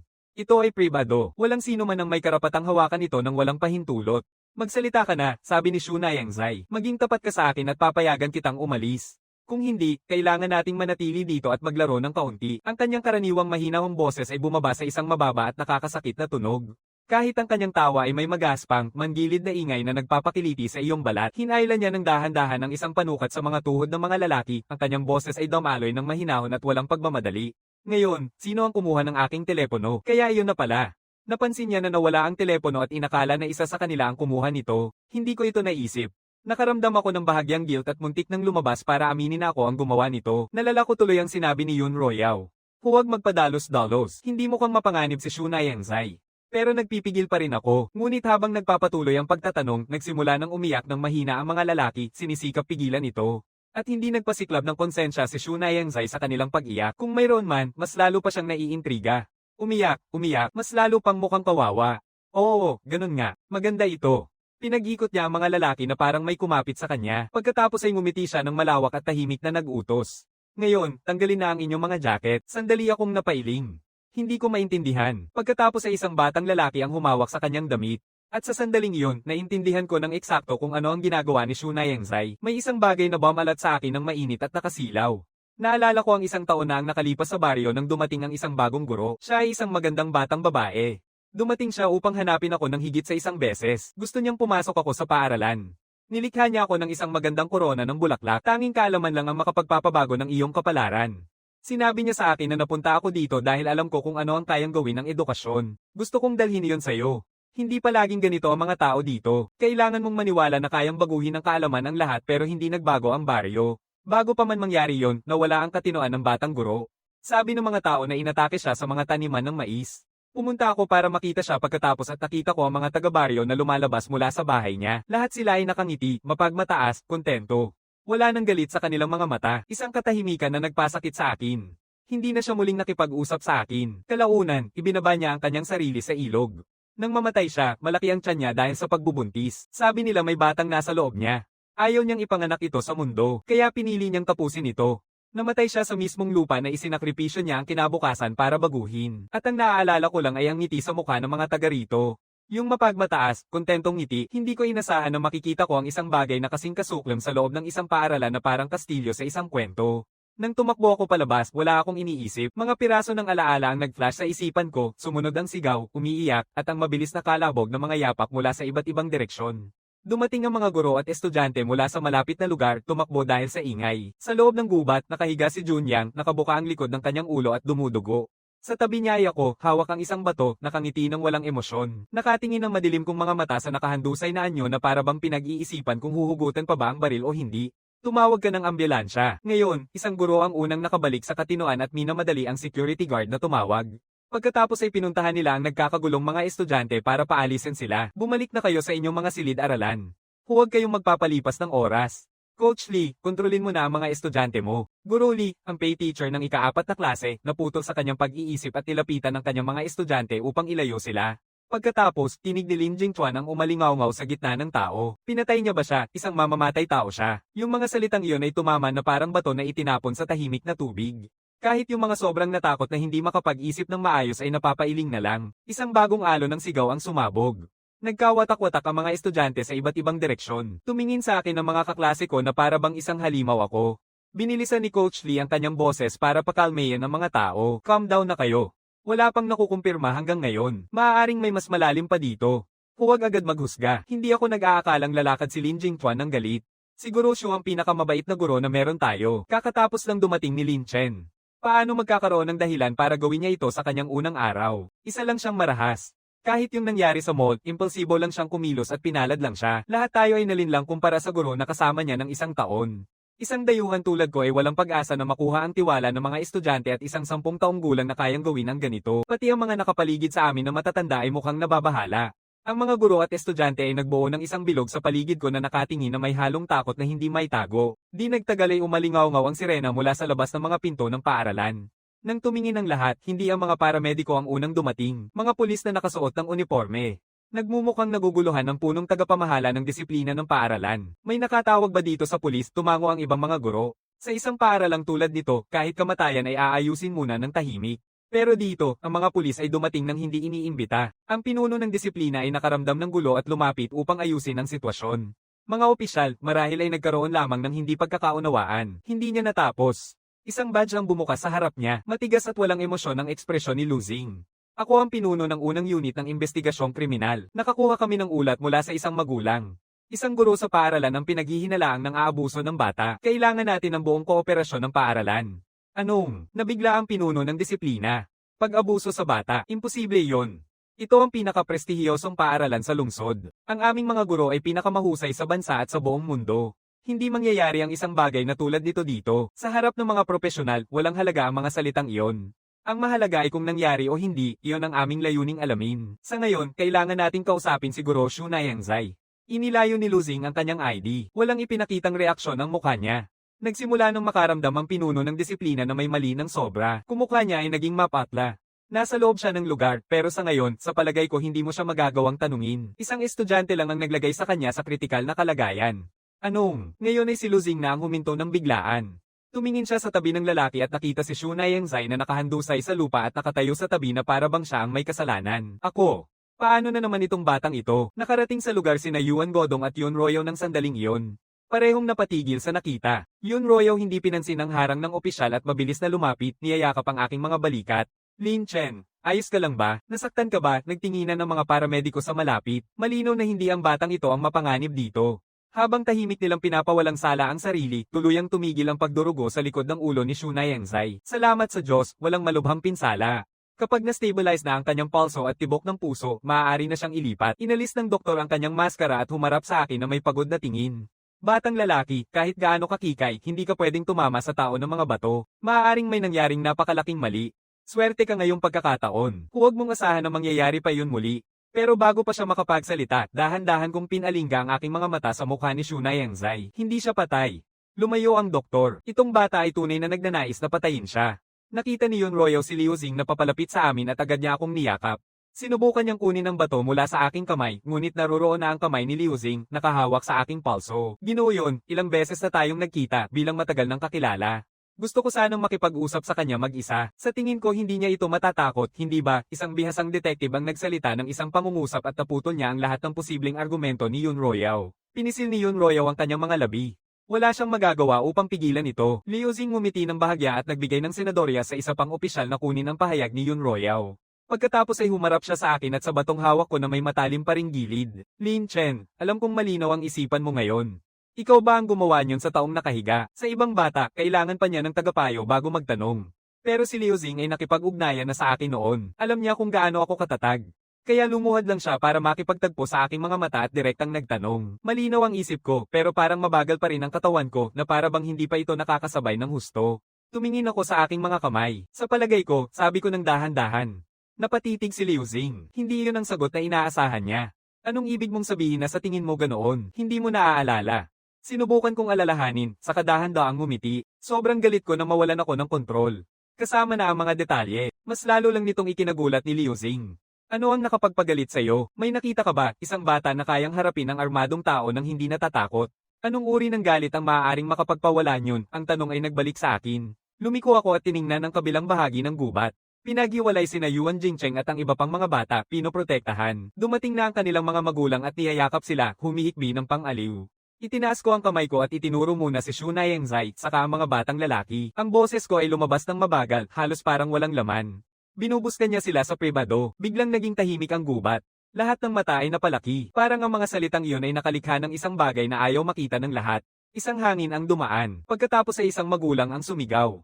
Anong klaseng mga kasinungalingan ang sinasabi mo? Pumunta ang anak ko para sa dagdag na pagtuturo. Isang ganap na normal na relasyon ng guro at estudyante. Bakit mo gagawin ang ganito? Wala namang nangyari niyan. Malinaw mong nakita ang mali, nakasakit ng tao nang hindi sinasadya, at ngayon sinusubukan mong sisihin ang aming mga anak. Nandyan si Lin Jingchuan para pangunahan ang usapin. Hindi gagawin ni Guro Shu ang ganito.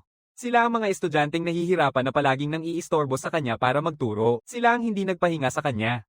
Nag-tutor siya sa kanila ng libre. Siya ay isang tunay na mabuting guro. Karamihan sa klase ay nakikisang tumango. Kakaunti lamang ang nanatiling tahimik na nakatayo sa isang tabi dahil sa bigat ng usapin at sa pribadong kalagayan ng mga batang sangkot. Agad na nagtakda ng perimeter ang pulis sa paligid ng gubat, pinananatili lamang ang klase sa loob upang magbigay ng pahayag. Nang matapos si Lin Jingchuan magsalita, lumapit si Yun Ruiyao. Hinarap niya ang mga magulang ng diretso, nakasimangot ang mukha.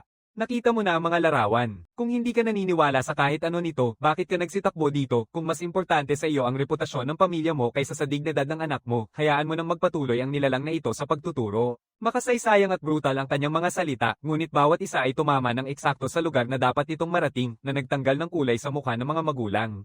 Nalaman nila ito 30 minuto na ang nakalipas, kinumpirma ang nasa telepono ni Xu Naiyanshi, at tumakbo agad. Ngunit nang marinig na sinasabi ng malakas na ang kanilang anak ay naabuso ng kanyang guro, sobra na ang hiya at takot na hindi na nila kayang tiisin. Magpapalit kami ng paaralan, sabi ng isang magulang habang nakatingin kay Ashen na kumakagat sa labi. Kahit totoo o hindi na kami mananatili. Hindi pagkatapos nito, sila ay nagbato ng matinding tingin kay Xu Naiyanshi na nakahandusay, ngunit higit pa sa katarungan, higit pa sa katotohanan, nais nilang ito ay may tago. Harapin ang tsismis at bulong sa mga darating na taon. Iyon ang presyo na hindi nila kayang bayaran. Nanatiling nakapako ang mukha ni Yun Ruiyao. Wala na siyang sinabi pa. Bawat isa ay may sarili nilang posisyon, sariling desisyon. Hindi niya kayang pilitin ang kahit sino. Pero kung makalalaya si Xu Naiyanshi ngayon, ako ang mananagot sa walang salang pag-atake. At kung ano man ang parusang naghihintay sa akin sa bahay ng Lin ay pawang haka-haka lamang. Ruiyao, natapos na si Yuan Godong sa kanyang pahayag at lumapit. Inakap niya ang kamay sa kanyang balikat, isang tahimik na senyales na manatiling kalmado. Huwag mag-alala, sabi niya, mababa at matatag ang kanyang boses. Kung ayaw nilang magsampa ng kaso, ako na ang gagawin. Kung hindi mapapailalim sa kulungan ng hayop na yan, wala nang halaga ang pangalan ko. Nakatingin ang mga mata niya kay Xu Naiyanshi na nakahandusay sa lupa. Hindi na lang galit ang makikita sa mga ito. Samantala, ang doktor na nakaluhod sa malapit ay halos handang sampilan ang sarili niya. Sinaway niya ako nang hindi alam ang buong sitwasyon. At ngayon ay pinipigilan niya ang sarili na lalong lumala ang kalagayan ni Xu Naiyanshi. Lumapit si Yuan Godong at tumayo sa harap ko. Bumaba siya sa isang tuhod na sinusubukang ngumiti, ngunit una nang napadilim ang mga mata niya. Magaling na bata, sabi niya, habang mahigpit na niyayakap ang aking braso. Nabaliw ang kanyang boses. Kailangan kitang pasalamatan. Salamat sa pagligtas kay Jingcheng. Kasalanan ko ito. Palagi akong naging abala. Akala ko hindi niya gusto ang maraming tao. Akala ko yun ang dahilan kung bakit mahirap para sa kanya ang paaralan. Kung hindi dahil sa iyo, hindi niya matatapos. Ayaw niyang isipin kung ano ang patuloy na dinaranas ng kanyang anak. Tuwing lilito ang ganong pag-iisip, gustong-gusto niyang sampilan ang sarili. Nakita ko ang pagkakasala at panghihinayang sa mukha niya, ngunit hindi ko lubos na maintindihan yon. Kaya't itinataas ko ang aking libreng kamay at pinunasan ang kanyang mga luha. Maliit ang boses ko, pero matatag. Ang masama ang may kasalanan. Siya ang dapat umiiyak, hindi ikaw. Hindi ko maintindihan kung bakit ang masasama ay hindi kailanman nagsisisi, at yung mga nasaktan ang nagsisisi sa kanilang sarili. Hindi ba dapat ang masama ang magsisi? May mga detective na walang silbi sa paglutas ng kaso, pero sobrang galing sa paghuhusga sa maling tao. Wala ni isang paggalang si Lin Kairen kay Luzing at sa kanyang grupo. Habang naglalakad pabalik, nagmumurang sinabing hawak ang kamay ko, tinitingnan ng manipis kong palso, at agad na pumunta sa kusina para magluto pa ng pagkain. Nang makuha ni Lin Bingwen si Lin Jingchuan at makauwi kasama si Ginang. Lin mula sa ospital, sinalubong nila ang pintuan na puno ng mga ulam sa hapagkainan. At si Lin Kairen, na nakikipagtalo sa lahat tungkol sa lahat, ay palaging nakapaligid sa akin na parang satellite. Maaari mo bang kainin ito? Maanghang ba ito? Subukan mo ang baboy na sweet and sour. Kailangan mong kumain pa ng karne. Ang payat mo na, parang hindi tama. Sige na, kumain ka pa ng sabaw. Hayaan mong kunin ko na para sa'yo. Nagkatinginan sina Lin Bingwen at ni Ginang. Lin nang may gulat, walang sino man sa kanila ang kailanman inalagaan ng ganito. Si Lin Jingchuan, nakakagaling lang sa pagkagising, ay napaiyak. Inilagay niya ang sarili sa mga braso ni Mrs. Lin. Inay, bakit siya ang gusto niya at hindi ako? Sinaktan niya ako kanina. Talagang masakit. Dapat siyang parusahan, hindi siya pinaliligaya. Agad siyang niyakap ni Ginang. Lin at mahina siyang pinalakas ang loob. Kaya walang nagsabi sa kanya ng kahit ano. Umangat si Lin Kairen mula sa mesa. Matalim ang kanyang mukha na puno ng paghihimagsik. Gusto mong malaman kung bakit paborito ko siya kaysa sayo. Dahil pumasok siya sa isang sitwasyon ng hostage at iniligtas ang lahat sa mall na yon, kabilang ka at si nanay, habang nakaluhod ang mukha mo sa braso ni nanay at umiiyak. At ngayon na nailigtas ka na, sisisihin mo pa siya. Hindi kailanman naging mahina si Lin Kairen sa salita, pero bihira niyang itama ito ng ganito kalakas. Hindi na kayang tiisin ni Mrs. Lin. Kairen, tama na. Natatakot ang iyong kapatid kanina, pero ayos na siya ngayon. Bitawan mo na. Tumingin si Lin Kairen sa kanyang ina, puno ng pagkadismaya ang nakikita sa kanyang mga mata. Nang magsalita siya, matigas at magaspang ang kanyang boses. Ako ang nagbabantay mula sa ikalawang palapag. Natakot ako na gumawa ng isang walang isip na bagay, kaya ako ang unang bumaba at tumulong na ilabas ka. Kinuha mo si Jingchuan at umalis kayo. May ideya ka ba, nakalagay ang baril sa kanyang ulo? Halos hindi na siya nakabalik. Nanay, hindi sapat na magpasalamat kayo ni Jingchuan sa kanya nang nakaluhod. At ngayon sinasabi mong bitawan ko na, ni isa sa kanila ay hindi pa kailanman nakita si Lin Kairen na ganito. Sa isang sandali, nanatiling nakapako ang buong silid. Wala ni isa ang nakakaalam kung ano ang sasabihin. Pagkatapos ay inabot ko ang maliit kong kamay at itinuro ang isang ulam sa mesa. Gusto ko niyan, tahimik kong sabi. Tunay kang mahilig sa isda, sabi ni Lynn Kyren habang pinunasan niya ang mukha niya at bumaling upang maglingkod sa akin. Dati ka bang nakatira malapit sa dagat? Tumango ako ng hindi. Walang isda sa hangganan. Minsan lang dumaan ang isang refrigerated truck pero palaging may nakalagay na bagay sa loob ng isda. Hindi pa talaga ako nakatikim ng seafood dati. Sa tingin ko lang masarap ito. Humanda ka, bantayan ang mga buto. Hindi mapalagay si Lynn Kyren sa lahat ng aking inilalarawan. Inutok niya ang buong atensyon niya para siguraduhin hindi ako mapuwing, kaya wala na siyang lakas para makipagtalo pa kay Ginang.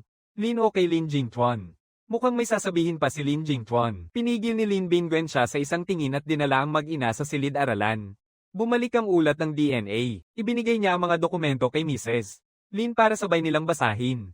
Hindi mapalagay na pinag-aralan ni Mrs. Lin ang kanyang ekspresyon. May mali ba sa mga resulta? Wala siyang anumang ugnayang biolohikal sa atin. Hindi siya ang ating anak. Nang maabot ni Mrs. Lin ang resulta sa huling pahina, sumigaw siya. Biglang lumiwanag ang mga mata ni Lin Jingtuan. Hindi siya isa sa atin. Tatay, palalayasin na natin siya. Ngayon, nakabangon na si Mrs. Lin at matinding pumayag. Kaya pala hindi ako kailanman nakakaramdam ng kahit anuman para sa kanya.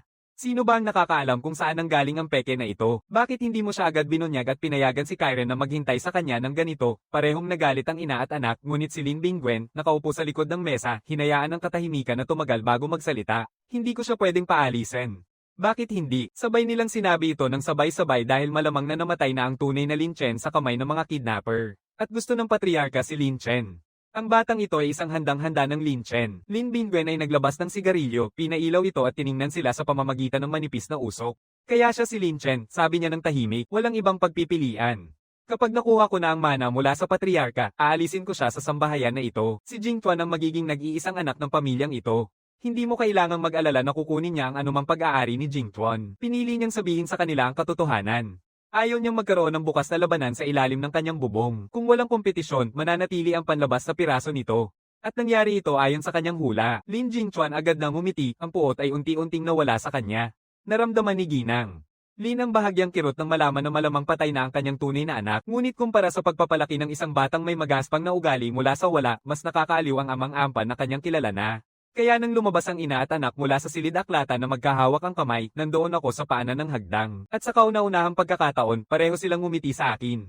Nagpersige pa si Lin Jingtuan. Sa kabila ng lahat, sinabi niya, magsisimula na ang pasukan sa makalawa. Nasa iisang klase tayo, sasama kita.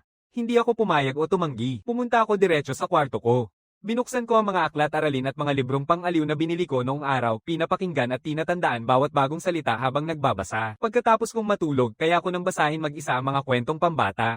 Nakahiga roon na may aklat na mga kwento sa aking mga braso, napagtanto ko na medyo mahirap paniwalaan ang mga kwento ng engkanto. Bakit pakiramdam ko palagi na parang papatayin talaga ng mga ngaso si Snow White at hindi kailanman tutulong ang 7 duwende sa isang estranghero ng walang dahilan, at sa isang sumpa na ganito kapangyari, hindi kaya talagang matatalo ng prinsipe ang mangkukulam. Pero sa ikalawang gabi ko sa lungsod, pakiramdam ko pa rin ay parang isang panaginip ang lahat. Kinabukasan, hindi pa ako nakalabas ng higa nang may kumatok sa pintuan ko. Chen, gising ka na. Pumasok si Lin Jingtuan at tiningnan siya. Pinagmasdan niya ang hindi pa nabubuksang computer na nakatambay sa sulok at ang kanyang ekspresyon ay naging mapatla. Buong magdamag mong binasa ang mga aklat na iyon. Hindi mo man lang binuksan ng computer, anong silbi ng mga batang bagay na iyon? Yung utak mo ay kailangang magamit ng tama. Huwag sayangin. Bago pa man siya matapos magsalita, mabilis na siyang pumunta sa kahon at nagsimula ng buuin ang makina na parang sanay na sanay. Nang matapos siya, 4 na malalawak na screen ang pumaligid sa akin sa isang semicircular na hugis na halos mawala na ako sa loob nito. Sa kasalukuyan, may paligsahan sa rehiyon ng silangan. Inaanyayahan kitang sumali, manalo, at ibibigay ko sa iyo ang lahat ng premyo. Tumingin ako sa screen, walang emosyon. Nakatingin sa akin ang logo ng Hacker Alliance. Ito ba ang tamang gamit na sinasabi mo? Lin Jingtuan ay bahagyang natawa. Pagpatay sa kalaban, ito ang pinakamakatarungan. Nagsimula ito sa isang provokasyon mula sa mga hacker sa ibang bansa. Hindi lang nila nailesutan ng mga depensa, pininturahan nila ang opisyal na homepage ng mga pahayag na naglalayong mapahiya ang ating bansa.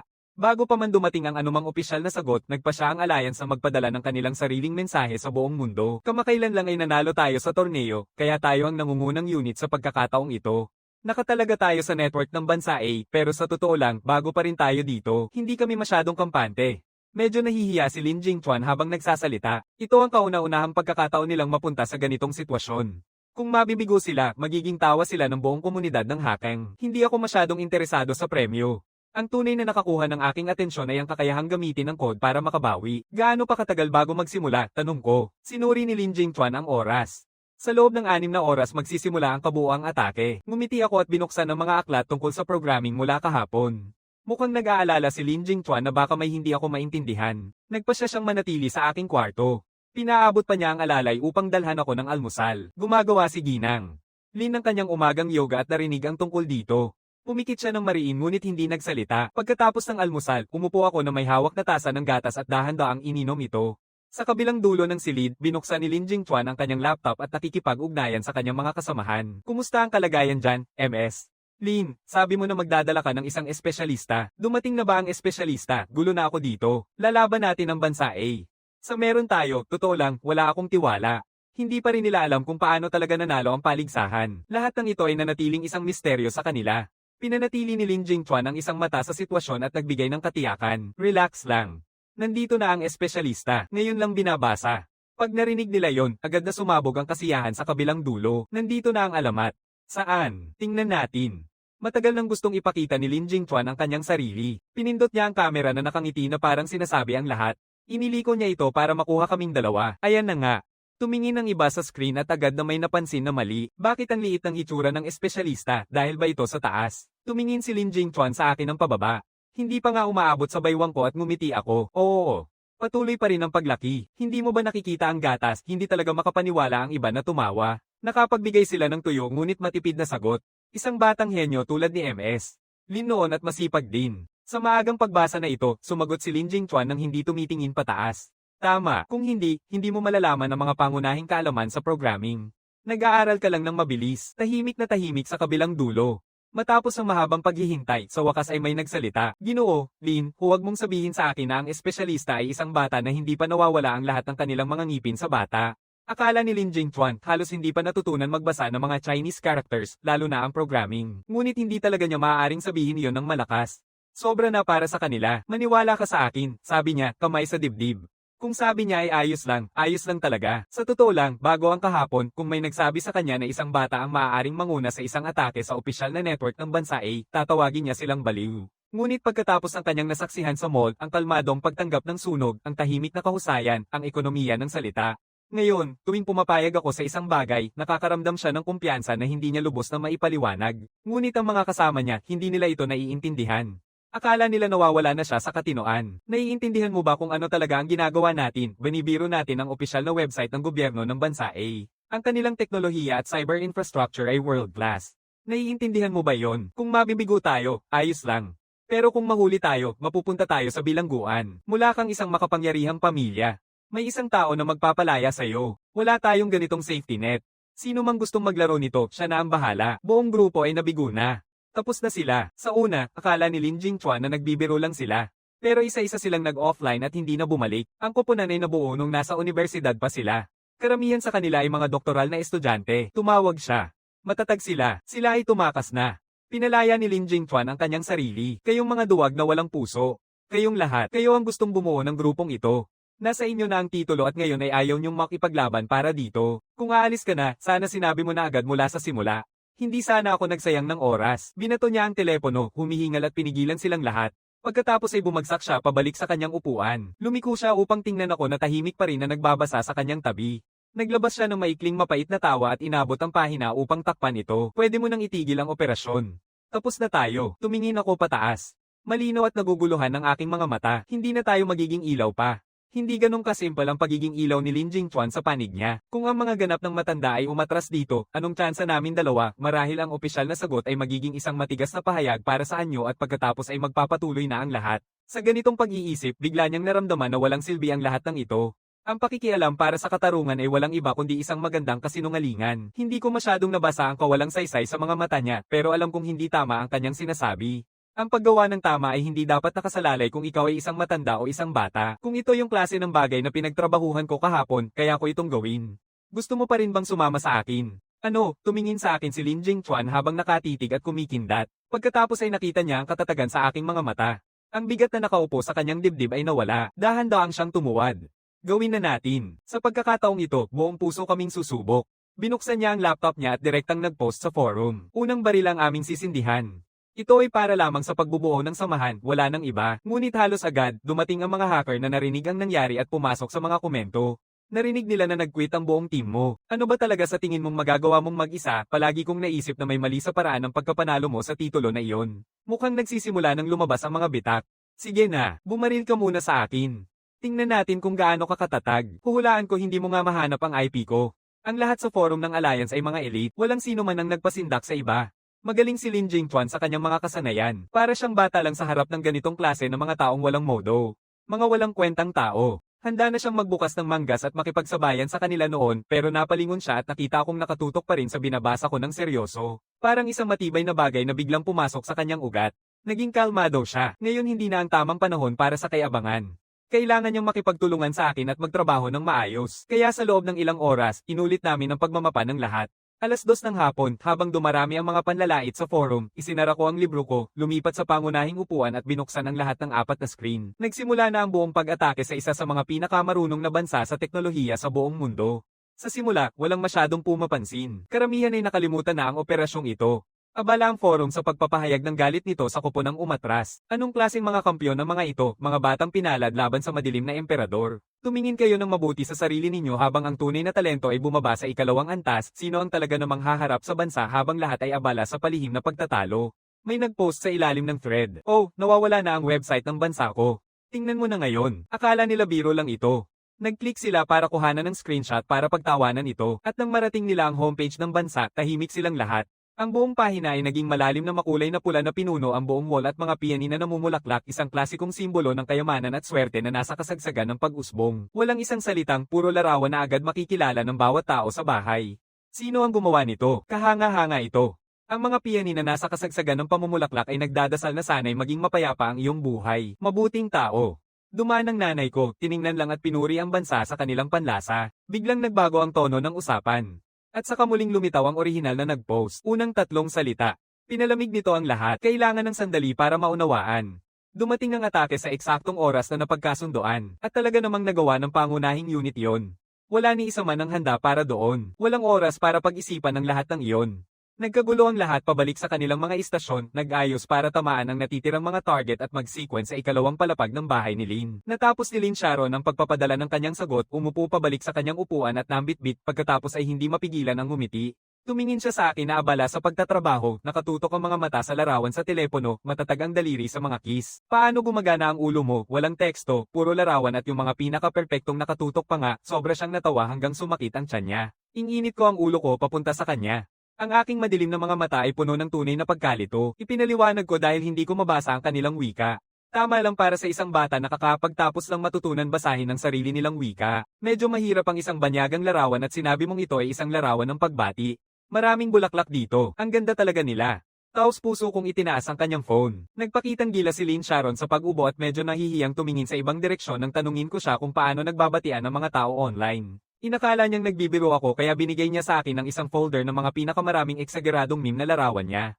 Hindi niya inasahan na magiging tapat ako tungkol dito pero naging maayos ang lahat. Pagkatapos yun, tahimik kong pinino ang mga larawan, inaayos ang mga biswal habang sabay na tinatanggihan ang bawat pagtatangka mula sa panig ng bansa A na maibalik ang kanilang datos. Para sa akin, kaya ko naman ito, hindi pa nga masyadong mahirap pero malinaw na nawawala na sa katinoan ang teknikal na koponan ng Country A sa kabilang panig. Minsan, lumabas ang isang opisyal na pahayag. Tama na ang lagpas na dito. I release na agad ang limitasyon. Pwede naman tayong makipag-usap ng mapayapa, di ba? Nag-scroll si Lin Sharon sa mga komento at nagtawa ng mapanlait. Dapat sana naisip na nila ang tungkol sa mapayapang pakikipag-ugnayan noon pa. Kagad pagkatapos maglabas ng opisyal na pahayag ang pambansang media ng bansa A, aktibong hahanapin at huhuliin nila ang mga responsable sa cyber intrusion. Napasinghap si Lin Sharon at tumingin sa anti-tracking system na kakalagay lang namin. Lumingon siya sa akin. Magtatagal kaya ang sistemang kontrapagsubaybay na ito? Mukhang kahanga-hanga ang code. Totoong kamangha-mangha, pero paano kung may mas magaling pa sa bansa A? Hindi ko siya panyanatag. Sa halip, tumango ako. Hindi ko alam kaya gagawin kung mas maganda pa ang mga larawan. Tumingin si Lin Sharon sa akin. Anong kinalaman niyan sa lahat? Inisip ko ito at sumagot. Ang magagandang bagay ay nagpapakita ng katapatan. Ang katapatan ng isang pagbati. Sa sandaling iyon, naramdaman ni Lin Sharon na ako marahil ang pinakatunay na tao na kanyang nakilala. Ngunit ang mundo ng mga adulto ay mas komplikado kaysa sa anumang maiisip ko. Tumayo siya ng diretso. Wala nang pagyuko pa atros. Wala nang kaginhawaan. Pinanood niya ang real-time na aktibidad ng Country A, naghahanda sa posibleng pagdating ng mga opisyal sa pintuan. Naramdaman ko ang kanyang takot. Tumigil ako sa pagsusulat at tiningnan siya. Pwede kang umalis. Kung natatakot ka, pwede kang umalis. Kahit maaresto ako, hindi ko sasabihin ang tungkol sa'yo. Lumiko si Lynn Sharon at nagtagpo ang aming mga mata. Biglang bumalat sa kanya ang hiya sa pagkabahala. Sige na. Kung hindi ka natatakot kahit na isang batang tulad mo, bakit ako matatakot? Sa pinakamasamang kaso, magkasama kaming mahuhuli. Pinigilan niya ang sarili at muling bumangon. Ngunit nang tignan ko siya, gusto kong sabihin na hindi kami magkapareho. May pamilya siya. Kung may nangyari sa kanya, magdadalamhati ang mga tao. Ako ay isang ulila na walang mawawala. Kahit pamamatay ako, walang makakapansin. Kaya hindi ako natakot sa anumang panganib. Biglang may pumasok na pribadong mensahe sa forum. Binuksan ni Lynn Sharon ito. Isa pang hacker mula sa ibang unit. Hoy, nandyan ka ba? Anong anti-tracking system ang gamit mo? May chance ka bang i-share ito? Mukhang pamilyar ang username. Isa sa mga taong nagmura sa thread. Isinara niya ang mensahe nang hindi sumasagot. 2 minuto ang lumipas, may isa pang mensahe. Ngumiti si Lynn Sharon ng malungkot. Bakit lahat ay pumupunta sa akin? Magtanong ka sa Dark Emperor. Si Dark Emperor ang pinakamataas at teknikal na pinuno sa buong alyansa. Noong nakaraan, kung hindi siya nadula sa isang buta sa kanilang depensa, walang duda na mapupunta sana ang titulo sa kanila. Agad na sumagot ang sagot. Ang Dark Emperor ang unang nahuli. Mukhang nakabuo ang bansa ay ng bagong programa sa pagsubaybay at tahimik na ibinenta ito sa ilang bansa. Nang pumasok kami, pinalayas kami na parang mga aso. Kayo lang dalawa ang natitirang nakatayo. Sa puntong ito, nagpalit-palit na ang mga ekspresyon ni Lynn Sharon na hindi niya maipaliwanag. Hinawi niya ng dahan-dahan ang ulo at tumitig sa akin. Naguluhan. Hindi niya ito inaasahan habang takot at tahimik na nagdududa sa akin. Mukhang nakaupo siya sa pinakaligtas na daungan doon. Chen, hindi ka totoo. Hindi niya mapigilan ang sarili at niyakap ako. Kung hindi lang halatang ayaw ko sa pisikal na contact, siguro ay pumunta pa siya sa huling limitasyon. Niyakap, binubuhat ako mula sa lupa habang ang agarang krisis ay nasa likod. Wala na. Sa wakas ay nagkaroon siya ng pagkakataon na mag-isip tungkol sa iba. Ipinaliwanag niya sa akin ang buong sitwasyon. Pagkatapos ay sinigurong idagdag ito. Siyempre, ganap kaming may katwiran na huwag itong ibahagi. Sila ang unang tumingin ng masama sa atin. Huwag kang makaramdam ng anumang pressure tungkol dito. Wala siyang pasensya sa panghuhusga ng loob pero pagkatapos ko itong pag-isipan, nagpa siya akong ibahagi pa rin ito sa kanila. Ito ang pagiging ilaw, tama ba? Ngumiti si Lynn Sharon. Hindi niya inaasahang iniisip ko pa rin yon. Tumingin siya sa mga seryosong mata ko at ngumiti. Oo, sa ngayon ikaw ang liwanag. Isang maliwanag, kumikislap at magandang liwanag ng kung ano ang kaya maging ng mga tao. Sa alas 5 ng hapon, tuluyang natapos ang 3 oras na cyber siege. Sa mga target na site, lumitaw ang mga maliwanag na pulang bandila, walang panlalait, walang bastos na salita. Ang unang site na tinamaan ay patuloy na nagpapakita ng mapayapang larawan ng PNE na nakabukadkad ng buong ganda. Halos lahat ng nanonood mula sa bahay ay humanga sa dignidad at kalmadong ipinamalas ng buong operasyon. Kung ikukumpara sa mga dayuhang hacker na nagsimula sa pampublikong insulto, ang tugon na ito ay nanalo sa isang ganap na ibang antas. Marahil ay nagpapasalamat ang ating sariling opisyal ng mga channel na walang naging masama na natili silang tahimik. Kinabukasan, pinalitan na ang banner sa pangunahing pahina ng disenyo ng PNE at naging trending topic na ang orihinal na post ni Lynn Sharon sa forum. Lahat ng ID na nagbiro sa kanya ay tahimik na. May ilan na tuluyang nagtanggal ng kanilang mga post. Ang iba naman ay nagpasalamat kay Lynn Sharon sa pagtanggap sa kanilang pagkakaibigan at pagtulong sa kanila. Hindi niya tinanggap ang papuri. Direktang sumagot siya sa bawat isa. Huwag mo akong pasalamatan. Hindi ako yun. Ang bunso kong kapatid ay mapagbigay. Siya ang nanguna sa pag-atake. Maraming beses binasa ng mga tao ang mensahe pero hindi pa rin nila maintindihan. May isang sumagot. Totoo bang kapatid o kapatid na lalaki lang, huwag na lang kung nagpapakita ka lang ng relasyon. Nag-post si Lynn Sharon ng irap at nag-type ng aking tunay na biological na kapatid. May ideya na ang mga tao tungkol sa edad ni Lynn Sharon. Gaano katanda ang iyong kapatid kung hindi ka naman nagmamalasakit? Tiningnan ni Lynn Sharon ang kanilang maingat na tanong at sinagot ito ng buong kumpiyansa. 10 taong gulang siya ngayong taon. Sobrang nasira ang buong forum ng Alliance sa sagot na iyon. Lahat ng self-proclaimed genius sa komunidad na iyon ay kailangang tanggapin na ang operasyon na kanilang nasaksihan, ang naglaban sa buong mundo, ay pinangunahan ng isang bata. Kahit paano nila ito tingnan, hindi ito totoo. Pero pagkatapos ng nangyari, walang sino man ang nangahas na tanungin pa si Lynn Sharon muli, at syempre, walang sino man ang nagtawanan siya. Ngunit maraming pribadong mensahe ang nagtatanong kung ibebenta ang anti-tracking na programa. Noong gabing iyon, pagkatapos niyang maligo, kumatok si Lynn Sharon sa pintuan ko. Natagpuan niya akong nakabalot sa maliit na asul na kumot, nakaluhod sa kama kasama ang isang librong may larawan. Sandali lang, nakaramdam siya ng pagdududa, nagtatanong kung totoo ba lahat ng nangyari ngayong araw. Nang tumingin ako sa kanya, bumalik siya sa sarili niya, nilunok niya ang kanyang lalamunan. Kaya ang programa, binibenta mo ba ito? Oo. Hindi ko akalain na pwedeng bilhin at ibenta ang code. Niyayakap ko ang aking libro at tinanong, mahalaga ba ito? Tumawa si Lynn Sharon. Alam niya na ang tanging sukatan sa isip ko ay mga merienda.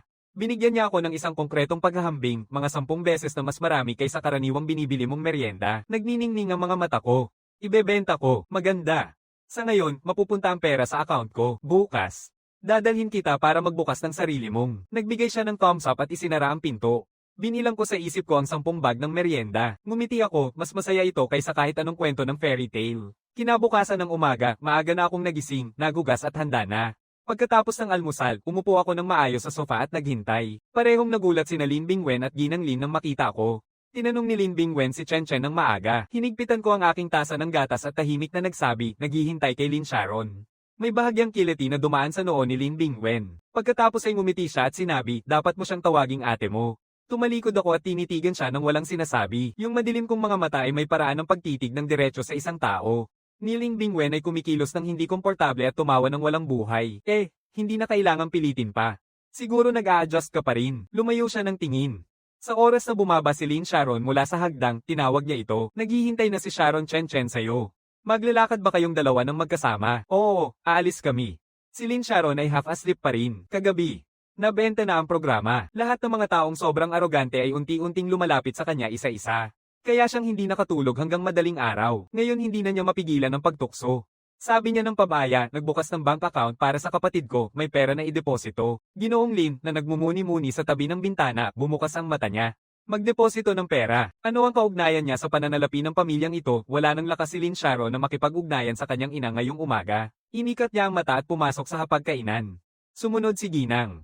Linat na upo sa tabi niya, nakikiusap ng seryoso. Sharon, sa iyo ang pera na yon.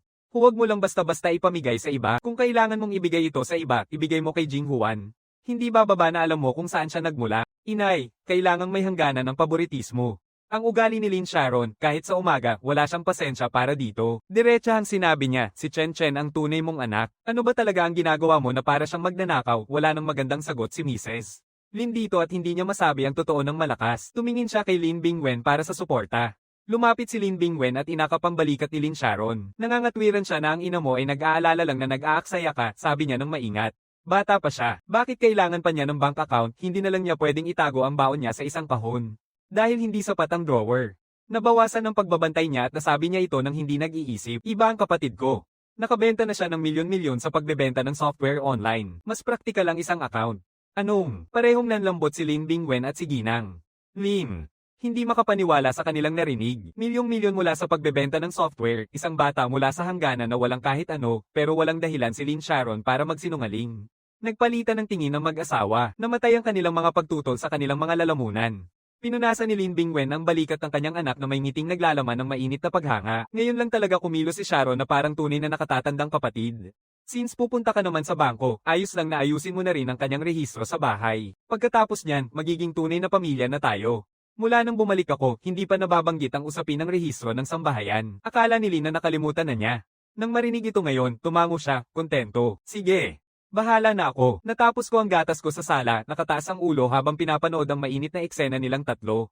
Ang madilim kong mga mata ay sumilaw sa liwanag ng umaga na parang mga pusa, kumikislap ng isang maliwanag at hindi maintindihang bagay. Pagkatapos ng almusal, nagbihis si Lin Sharon ng casual na damit at pinangunahan ako palabas. Halos papasok na ako sa sasakyan ng pamilya ng haplasan ko ang manggas niya. Tumingin ako pataas. Hindi ito yon. Sandali. Hindi alam ni Lin Sharon ang ibig kong sabihin pero sumunod siya sa akin sa gate. Tahimik na dumausdos ang Rolls Royce papunta sa bangkita. Nang huminto ito, lumitaw ang kalmado at maganda kong mukha ni Yun Ruiao. Ngumiti siya at nag-wave. Sobrang nagpapasalamat ako na nakipag-ugnayan ka. Okay lang ba ang mga nakaraang araw na ito? Tumango ako at umakyat para buksan ang pinto, pero napansin kong medyo mataas ito para sa akin. Lin Sharon, na may mapait na tingin, lumapit at binuksan ang pinto saka ako niyaya pasok. May mga gagawin kaming mga lakad. Bakit kailangan mo pang isali siya? Akala mo hindi ko kaya ang ganitong kasimpal? Nag-alok ako habang naglalakad mula sa pintuan hanggang sa kanyang upuan. Ako'y tahimik na umupo sa gilid. Nang umalis ang kotse sa gate ng bahay, bigla kong sinabi, hindi ako ang kuya mo. Huminto si Yun Ruiao. Nilinggan niya si Lin Sharon na para bang may nakita siyang hindi maipaliwanag at hindi maintindihan kung bakit bigla kong nasabi yon. Itinaas ko ang kamay ko at itinuro si Yun Ruiao. Kung hindi ka naniniwala sa akin, tanungin mo siya. Hinawi ni Yun Ruiao ang ilong niya. Pakiramdam niya ay lubos siyang napilitan, ngunit siya mismo ang nagpasimula nito. Siya ang nagmungkahi nito. Kaya nang huminto ang sasakyan, inilabas niya ang lahat. Pagkatapos, niyakap siya ni Lynn Sharon at ilang malalakas na suntok ang pinakawalan. Halos siyang umalis nang hindi nagkakaroon ng mas malalang pinsala bago natapos. Kayo rin ay nakipagsabuatan upang lokohin ako. Si Lynn Sharon ay galit na galit pa rin, pakiramdam niya na ang lahat ng nararamdaman niya ay nakatayo sa isang kasinungalingan. Hinawakan ni Yun Ruiao ang kanyang tiyan. Ang kanyang ekspresyon ay nasa pagitan ng sakit at kawalang kakayahan. Noong panahong iyon, natakot ako na maaaring sundan ng mga kasamahan ng baril ang pulis pabalik sa kanya. Gusto ko lang siyang maprotektahan. Ang plano, kapag lumabas na ang resulta ng DNA test, dadalhin ko siya para tumira sa amin. Nanginginig pa rin si Lynn Sharon. Anong ulat ng DNA? Napasigaw siya. Ang pagsusuri sa DNA. Binanggit ng ama ko na nakita niyang kunin mo ang resulta kahapon. Nakaramdam ng ginhawa si Yun Ruiao na napansin na may hindi tama. Umayos siya at nakasimangot. Hindi ba sinabi ng tatay mo sa'yo ang resulta? Dumating ang ulat kahapon. Kung alam ni Lynn Sharon ang katotohanan, iba na sana ang magiging reaksyon niya ngayon. Bumukas si Lynn Sharon ng bibig. Lahat ng init ay naging malabo at magulo. Hindi ako alam ng kahit ano. Hindi siya nagsalita ng kahit isang salita. At ngayong umaga, sinabi niya sa akin na magparehistro kay Chen Chen sa bahay. Tahimik akong nagsalita mula sa aking sulok. Gusto nilang i-claim ako. Ano? Napatigil si Yun Ruiao. Bakit kaya? Ang pamilyang Lin ay hindi pangkaraniwan. Sila ay may matandang yaman. Mga henerasyon nito. Kahit isang ampo na anak sa ilalim ng kanilang bubungan ay hindi kailanman magkukulang sa kahit ano. Kaya bakit tatanggapin ng isang pamilyang tulad nila ang isang batang walang dugo sa kanilang angkan, hindi na kailangang manggaling pa ang sagot sa akin. Nalaman na ni Lynn Sharon ang lahat. Sabi niya nang nakangangaang ngipin. Nais nilang makuha ang mana ng patriarka. Para kay Yun Ruiao, parang isang agos ng kuryente ang mga salitang iyon. Isang pamilyang nakikibaka para umangat. Hindi nakapagtataka na si Lin Bingwen, kahit nakabilang sa pangunahing angkan, ay gagamit ng ganitong paraan. Dahil sa pagkalugi ng kumpanya nitong mga nakaraang taon, kailangan niya ang ari-arian ng patriarka upang mabilis na makausad. Ito ay mga lihim ng pamilya, hindi ito ang uri na pwedeng pasukin ng isang dayuhan. Tumingin si Yun Ruiao kay Lynn Sharon na mula sa galit ay naging wasak, bumagsak pabalik sa upuan. Walang masabi. Bumaling si Yun Ruiao at nagpatuloy sa pagmamaneho. Matapos ang mahabang tahimik sa sasakyan, lumingon si Lynn Sharon sa akin. Bakit sinabi mo sa akin ang katotohanan? Hindi ko lubos na maintindihan ang kanyang nararamdaman. Tapat kong sinabi sa kanya na ayokong mairehistro sa pamilya Lin. Agad na naintindihan ni Lynn Sharon. Ang alaala ng bigla nilang pagmamahal ng kanyang mga magulang matapos makita ang ulat na iyon ay nagpasikip ng kanyang dibdib. Huwag kang mag-alala, sabi niya nang nakangangaang ngipin. Hindi ko kukunin ang kahit isang sentimo sa iyo at hindi ko rin sila papayagang gawin yon. Tumango ako at tinitigan siya ng matatag. Iba ka sa kanila, maganda kang tao. Nilinggan ako ni Lynn Sharon ng matagal. May isang bagay sa mga salitang iyon ang nakaabot sa kanya. Bahagyang bumaba ang pait. Nagpakatatag siya at naisip, kung ganun, magparehistro ka na lang ng sarili mong sambahayan, hiwalay sa iba. Mula sa harap, nag-alok si Yun Ruiao ng isang kapakipakinabang na payo, para maging pinuno ng sarili mong sambahayan kailangan mong magmay-ari ng ari-arian. Ano ba talaga yon? Hindi rin ito kailanman nahawakan ni Lynn Sharon. Nakuha ko agad. Lupa, bahay, kaya kailangan mong bumili ng ari-arian. Ngumiti si Yun Ruiao at tumingin sa akin sa salamin ng rear view. May tito ako sa larangan ng real estate. Kung magtitiwala ka sa akin, dadalhin kita para makita. May isang bagay na gumalaw sa aking loob. Halos walang pag-aalinlangan akong pumayag. Siyempre, ang tiyo ni Yun Ruiao ay hindi isang ordinaryong tao. Siya ang pinakamalaking developer ng real estate sa lungsod. Tatlo kaming pumasok sa sales hall. Tumawag si Yun Ruiao at bumalik. Sa kasamaang palad, nasa biyahe siya para sa negosyo. Hindi siya makakarating, pero may inayos siyang magpapaliwanag sa atin. Tumingin ako sa kanya, hindi ako nagmamadali. Lumakad ako papunta sa salamin na display case sa gitna ng pasilyo at yumuko, pinag-aaralan ng mga modelong gusali sa loob ng may pag-usisa. Habang lumalaki ako, nakatira ako sa isang bahay na isang palapag na gumuhuna at puno ng mga mantsa ng sunog. Araw-araw, huhugasan niya ang isang maliit na bahagi ng pader hanggang sa maging malinis ito. Kapag naging malinis na lahat, sabi niya sa akin, ito na ang magiging tahanan natin. Hindi ko maintindihan basta may bubong na nagsisilbing proteksyon sa hangin at ulan. Mukha namang ayos na sa akin yon. Kaya tinanong ko siya, pwedeng maging tahanan ng isang lugar dahil nandito tayo ni, naalala ko na mainit at mabait ang kanyang mga mata, pero tumango pa rin siya. Sabi niya, tanging isang tamang bahay lang ang pwedeng tawaging tahanan. Isang malinis na lugar, isang mainit at magiliw na tahanan. Kaya gustong pumasok at maging pamilya mo ang mga tao. Gusto kong sabihin na hindi ko kailangan ng bagong pamilya. Hanggang nandyan siya, sapat na yon. Pero hindi kailanman tuluyang natanggal ang usok sa pader bago siya umalis. Lahat ng mga taon na nakalipas mula nang manirahan ako sa isang kubo na gawa sa nipa sa likod ng nayon o nagbantay buong magdamag sa daan ng nayon bilang tagabantay sa hangganan. Wala talaga akong tahanan. Ngayon, habang tinitingnan ng mga magagandang modelong ito, naisip ko na kung makakabili ako ng bahay na katulad nito, siguradong magugustuhan ng matanda ang tumira dito. Pagkatapos ay may isang taong dumaan sa gilid ko ng mabilis. Sa totoo lang, kaninong anak ito na naglalaro at nagkakalat, siya ang sumalpok sa akin pero siya pa ang unang nagreklamo. Hinawakan niya ang kanyang palda at nagpasiklab. Alam mo ba kung magkano ang halaga ng suot mong ito? Kaya mo pa bang mapalitan ito kung masira man ito? Isang sales assistant ang nagmamadaling lumapit upang humingi ng paumanhin. Pasensya na po, miss. Nagkaroon po ng pagkukulang sa aming pamamahala. Pakiusap hayaan niyo kaming may tama ito. Lumapit ang isa pang kawani at yumuko para tanungin kung nasaan ang mga magulang ko. Ang pagpapakalma ay isang bagay lang, sumingit ng malakas ang babae. May utang sa akin ang batang ito ng isang paghingi ng tawad. Kung hindi siya paparusahan ng mga magulang niya, ako na ang gagawin. At huwag mong subukang pigilan ako. Kilala ko ng personal ang manager nyo.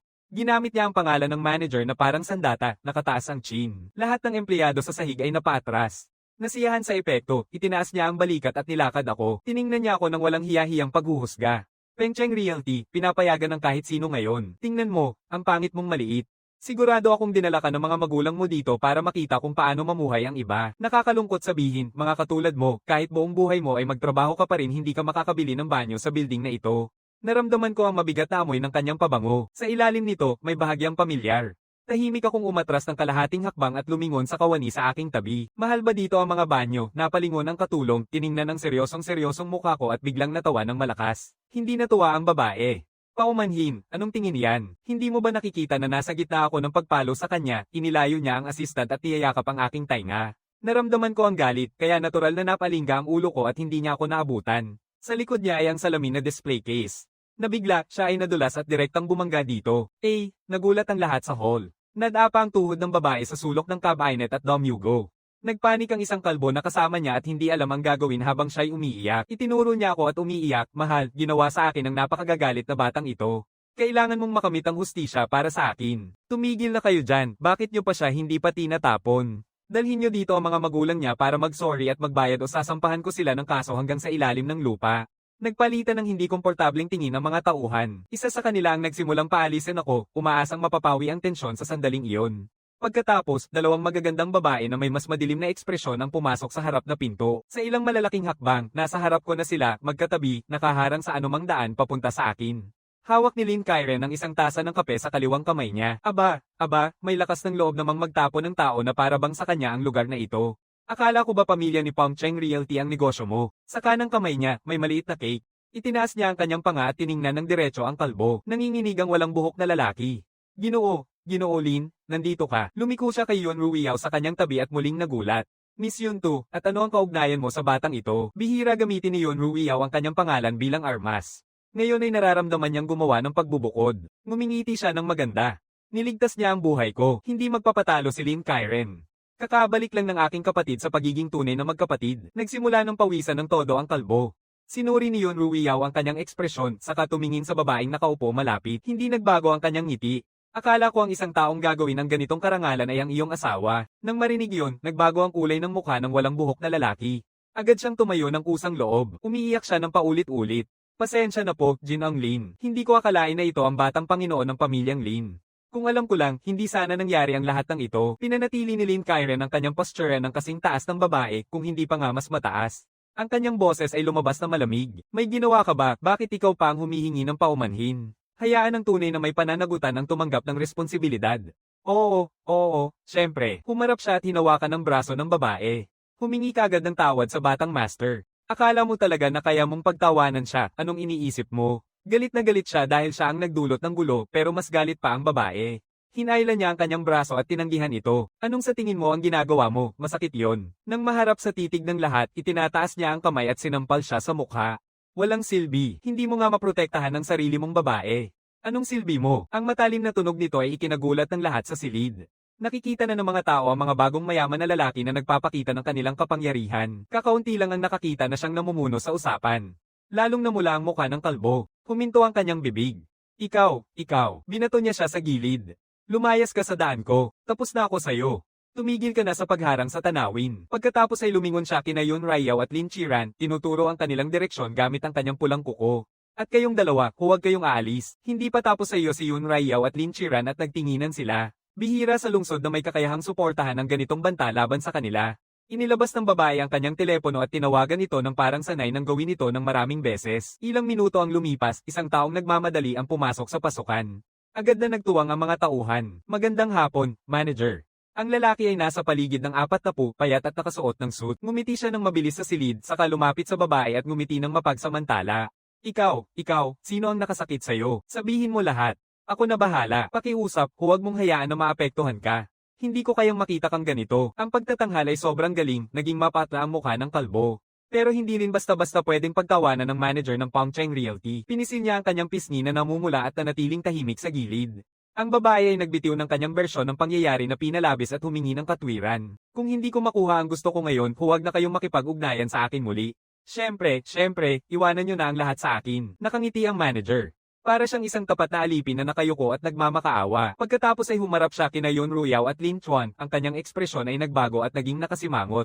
Ito ay isang pangunahing sentro ng pagbebenta ng mga mamahaling tirahan, hindi angkop na lugar para sa mga bata.